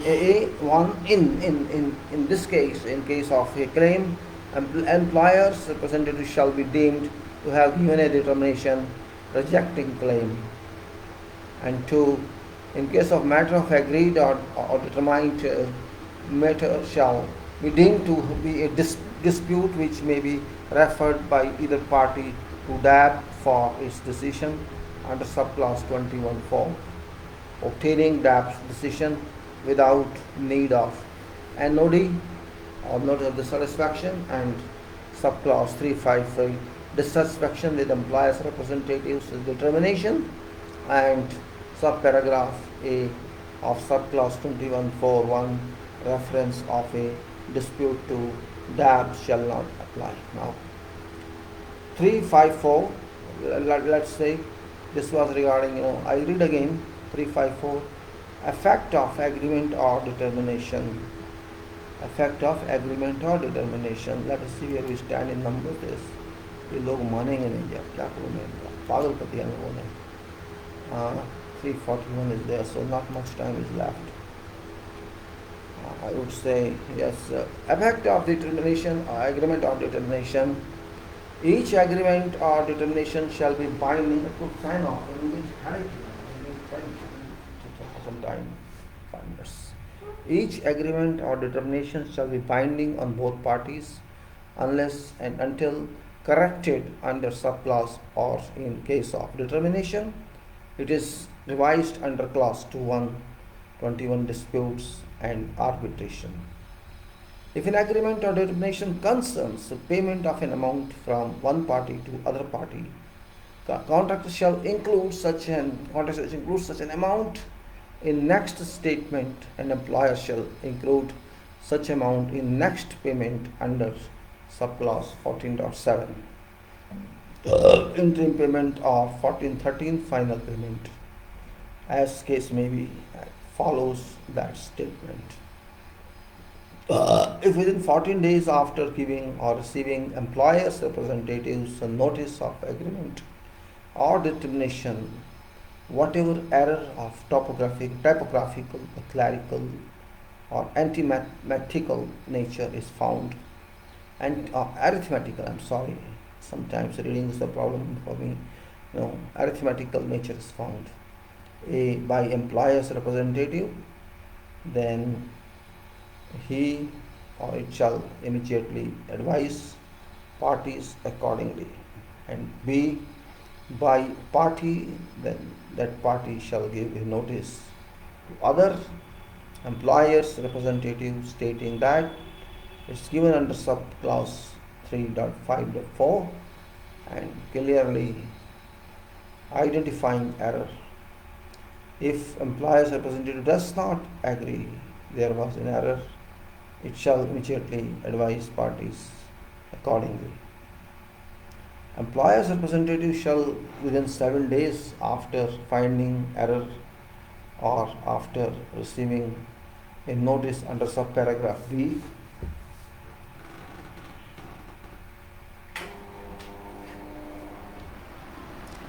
above, as case may be, give a notice to both parties of corrected agreement or determination. Thereafter, corrected agreement or determination shall be treated as agreement or determination for purpose of these conditions. 3.5.5 Dissatisfaction with employer's representative determination. If either party is dissatisfied with determination done by employer's representative, A, dissatisfied party may give NOD, notice of dissatisfaction, to other party with a copy to employer's representative. B, this NOD shall state that it is notice of dissatisfaction with employer's representative's determination and shall set aside reasons for dissatisfaction. Set out reasons for dissatisfaction. NOD, notice of dissatisfaction, shall be given within 28 days after receiving employer's representative's notice of determination under subclause 352, employer's representative determination, or, if applicable, its notice of corrected determination under subclause 3.5.4. Effect of agreement or determination or in case of deemed determination rejecting claim within for 28 days after time limit for determination under subclause 3.5.3 time limits has expired.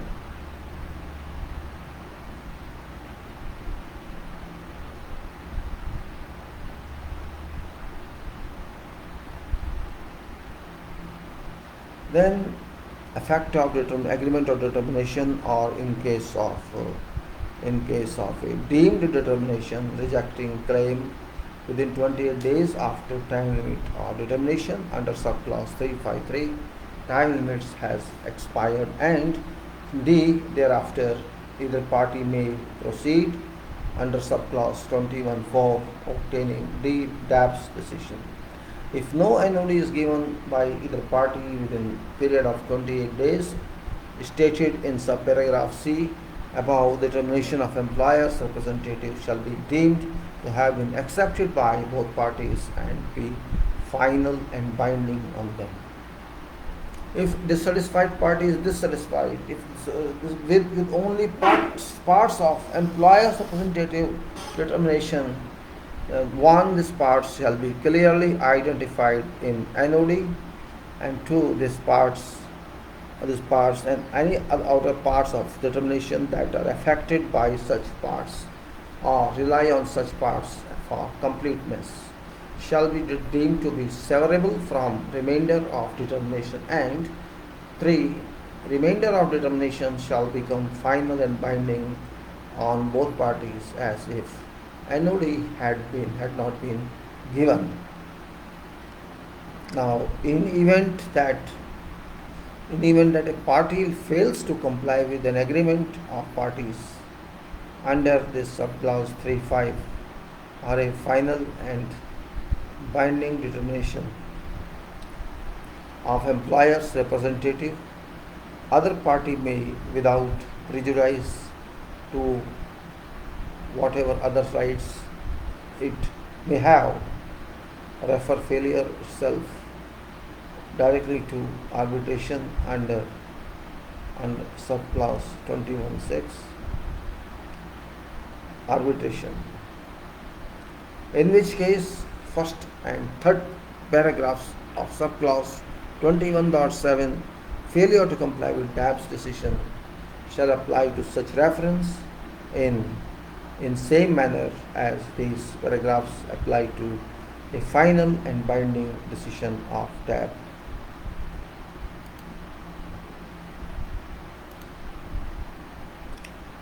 This is what I said 3.5. I'll repeat it again because there's system one.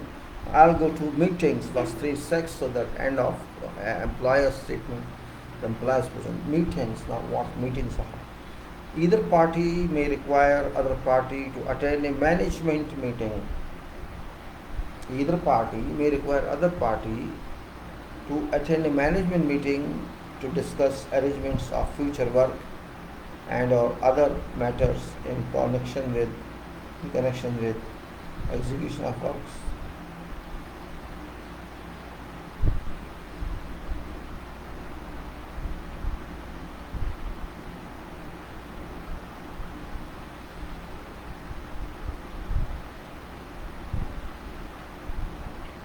So either party may require other party to attend a management meeting to discuss arrangements for future work and or other matters in connection with execution of works.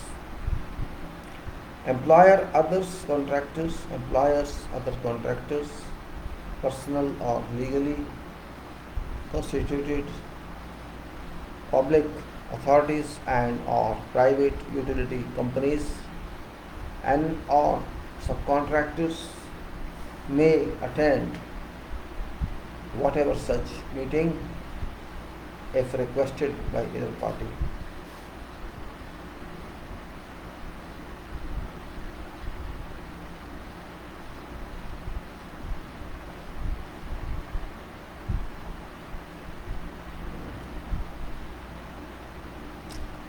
Employers shall keep a record of each management meeting and supply copies of record record to these attending, and all such any such meeting, and in record responsible for actions to be taken shall be in accordance with contract. So this is contractor now, contractor right to lot time. I will stop here and go back to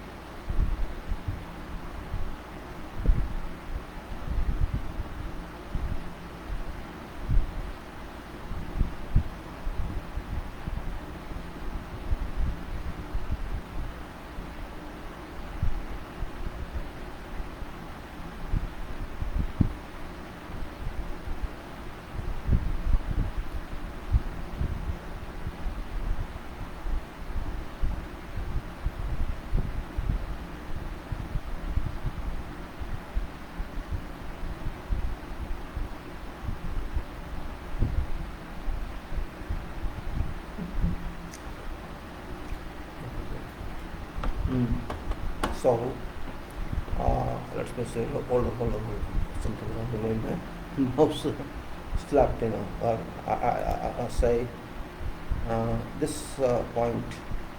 Let's firstly study actually agreement or determination, which is job of employer's representative, or you can say a kind of equivalent engineer.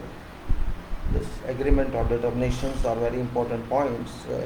We must respect them, and it's important otherwise as well, because it depends on this future course of you can say DAPs references or then arbitration, and if this work is done successfully, this determination, agreement or determination, if these are done judiciously at level of engineer or employer's representative, and both parties agree, and the best policy you can say is to save time, to not to face any more problems, and it should be okay. It could go somewhere else, and this not.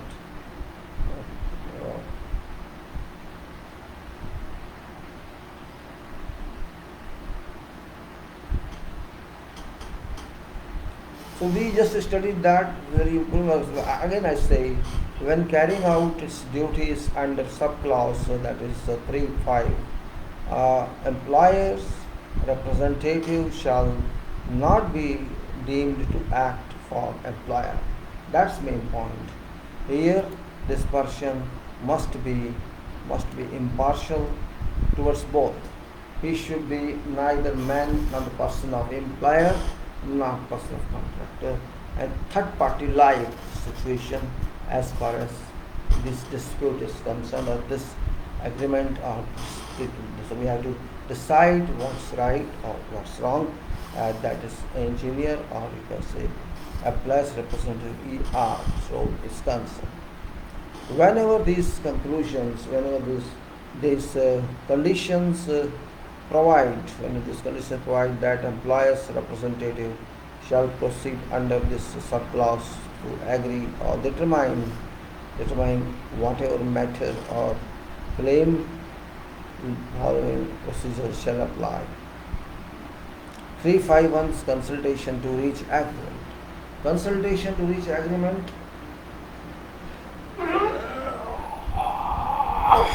Consultation to reach agreement. Employer's representative shall consult. Employer's representative shall consult with both parties jointly and or separately, and would encourage discussion between both parties in an endeavor to reach agreement. Employer's representative shall commence such consultation promptly to allow adequate time to comply with time limit for agreement under subclause 353 time limits, unless otherwise proposed by employer's representative and agreed by parties. Employer's representative shall provide both parties with a record of consultation. If agreement is achieved within time limit for agreement under subclause 353 time limits, employer's representative shall give a notice to both parties of agreement, which agreement shall be signed by both parties. This notice shall set it's a notice to both parties agreement, and shall include a copy of agreement. If now conditions arise, if A, no agreement is achieved within time limit for agreement under subclause 353 time limit, or B, both parties advise employer's representative that no agreement can be achieved within this time limit. Whichever is earlier, employer's representative shall give a notice to parties accordingly and shall immediately proceed under subclause 352 employer's representative's determination. And then 352 employer's representative determination. Employer's representative shall make a fair determination of matter or claim in accordance with contract, taking due regard of all relative circumstances within time limit for determination under subclause 353 time limit. Employer's representative shall give a notice to both parties.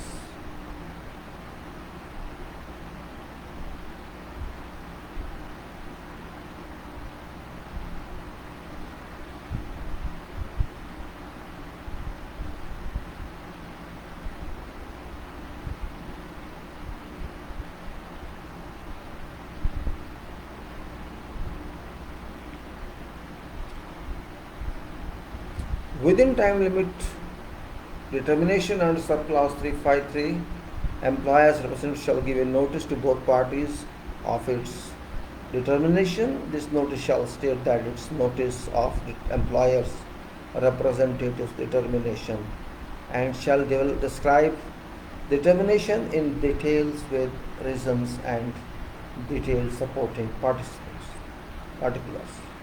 Then 353 time limit. Let me see if we can take up this or we continue tomorrow. But I think better we leave it here, right?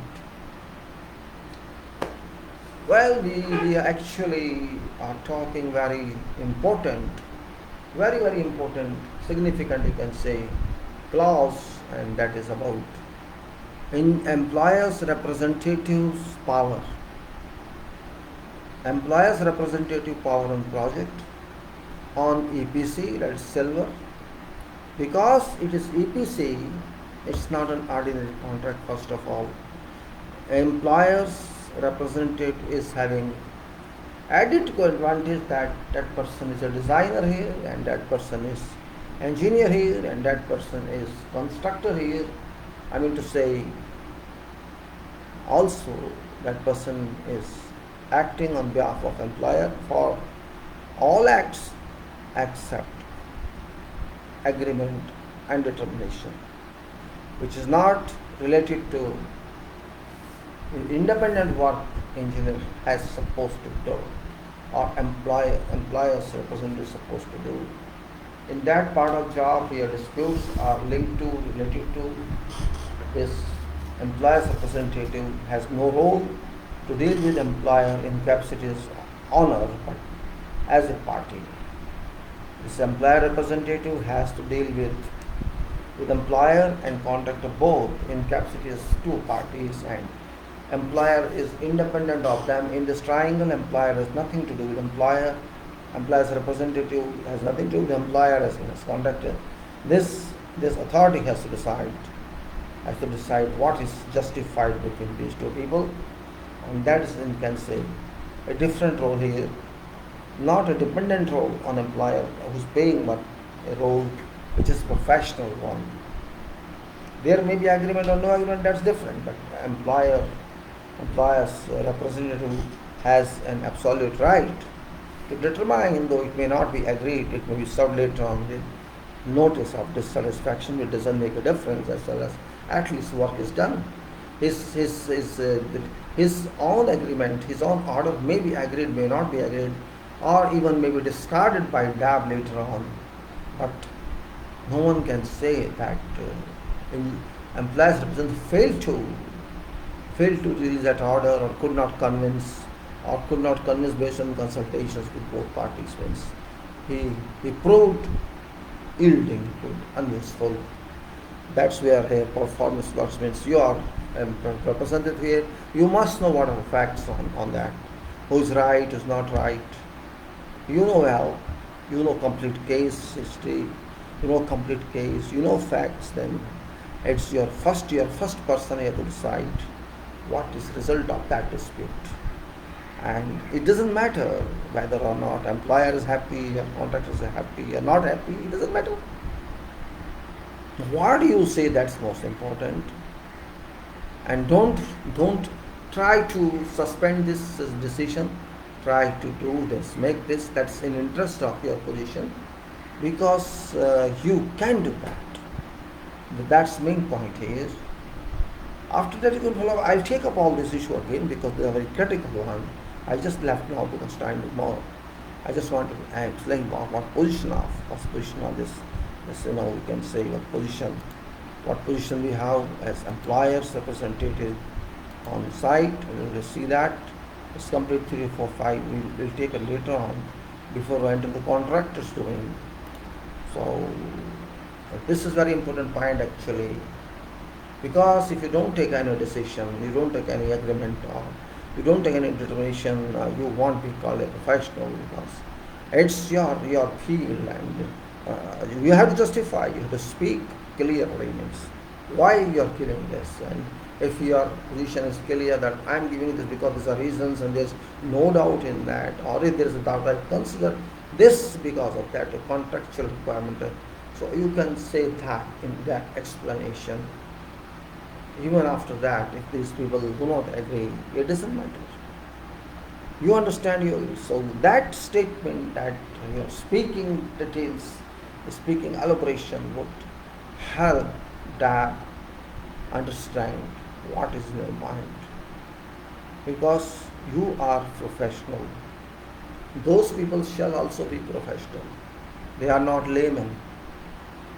We are all professional. Problem is here, contractor and employer have different thing, because employer doesn't want to pay, want to avoid, contractor want to claim.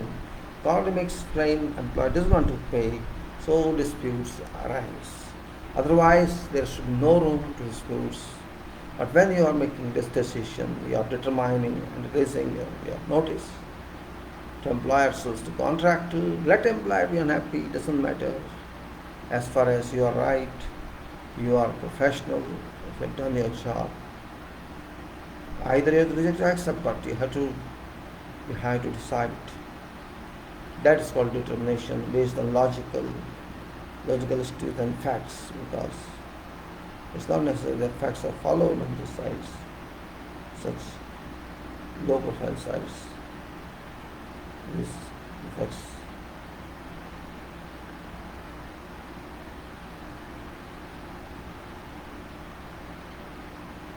So what I am to say, the engineer has to do his job first of all. Don't worry about anything else. Don't show your incapability that I cannot determine.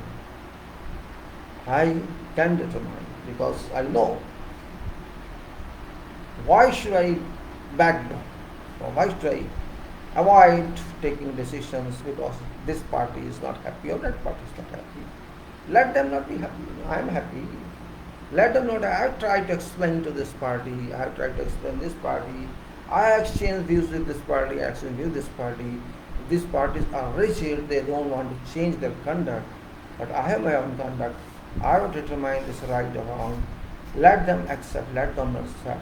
Let them accept, let them not accept. That is different issue. But remember, record is record. If your your your decision, your agreement, or say your determination, logical, contextually logical, scientifically logical, engineering-wise logical. No one can say anything. At later stage, they would accept that. Don't worry. They have to accept that because they are wrong. They have personality classes probably, or they agreed something with each other which they're not able to do officially. Probably there's so many secrets sometimes, You have to be smart enough to understand the point. Not only that. So what we actually learn today, some role of engineer or employee's representative, with the staff, with employer what's role, with the contractor's role. We also study in general about what facilities should be given to engineer, type 1 and type 2 facilities, what should be given. A brief talk on that we made, and before that we talked about little soil foundations and soil something, and how we should treat that, foundations and mechanics and soil as a top material, a mother material. And before that we talked of some paving. So in this same way, same style we took today also. Because of time shortage now, it's around 7:55. So I like to close this. I like to close this talk today because I have some other programs, 4 hours more, 4 hours, and of course it's Sunday. No one is there. I don't know. People are not happy with me. They like to listen to my words. I can't help them. Nobody can help someone if somebody is not interested. But I'm talking very responsibly, very important discussion, where engineers hardly consider, and particularly highly qualified engineers run away from this type of talks or subjects. Particularly, they are interested on technicalities, but they forget that without contracts working, your technicalities got no meaning. It's like site doesn't work on your design. Your design got no meaning, just a package of papers, package of drawings, which got no meaning at all if work is not done. And when work is done, there shall be many problems on contract, many problems of specifications, and there will be many secrets come out. Here was a mistake, and here was a mistake, and here was a mistake. And that point we must consider into our management here, and that's what I say. I'm not saying I'm perfectly talking to you, or I can talk in right way. Based on my experience, I'm talking to you. I want to explain to you something. You can raise questions on that. And if you think, no, I'm just wasting your time, but I'll continue that because I want to at least, I'm not able to write books due to so many reasons. So this is my book, you can say. This is my book, my talk making to you. So I can say thank you very much, gentlemen. I'm closing this video now. That's an important point, and let me close this. Thanks a lot indeed. And I want to close this, and it's okay. Thank you.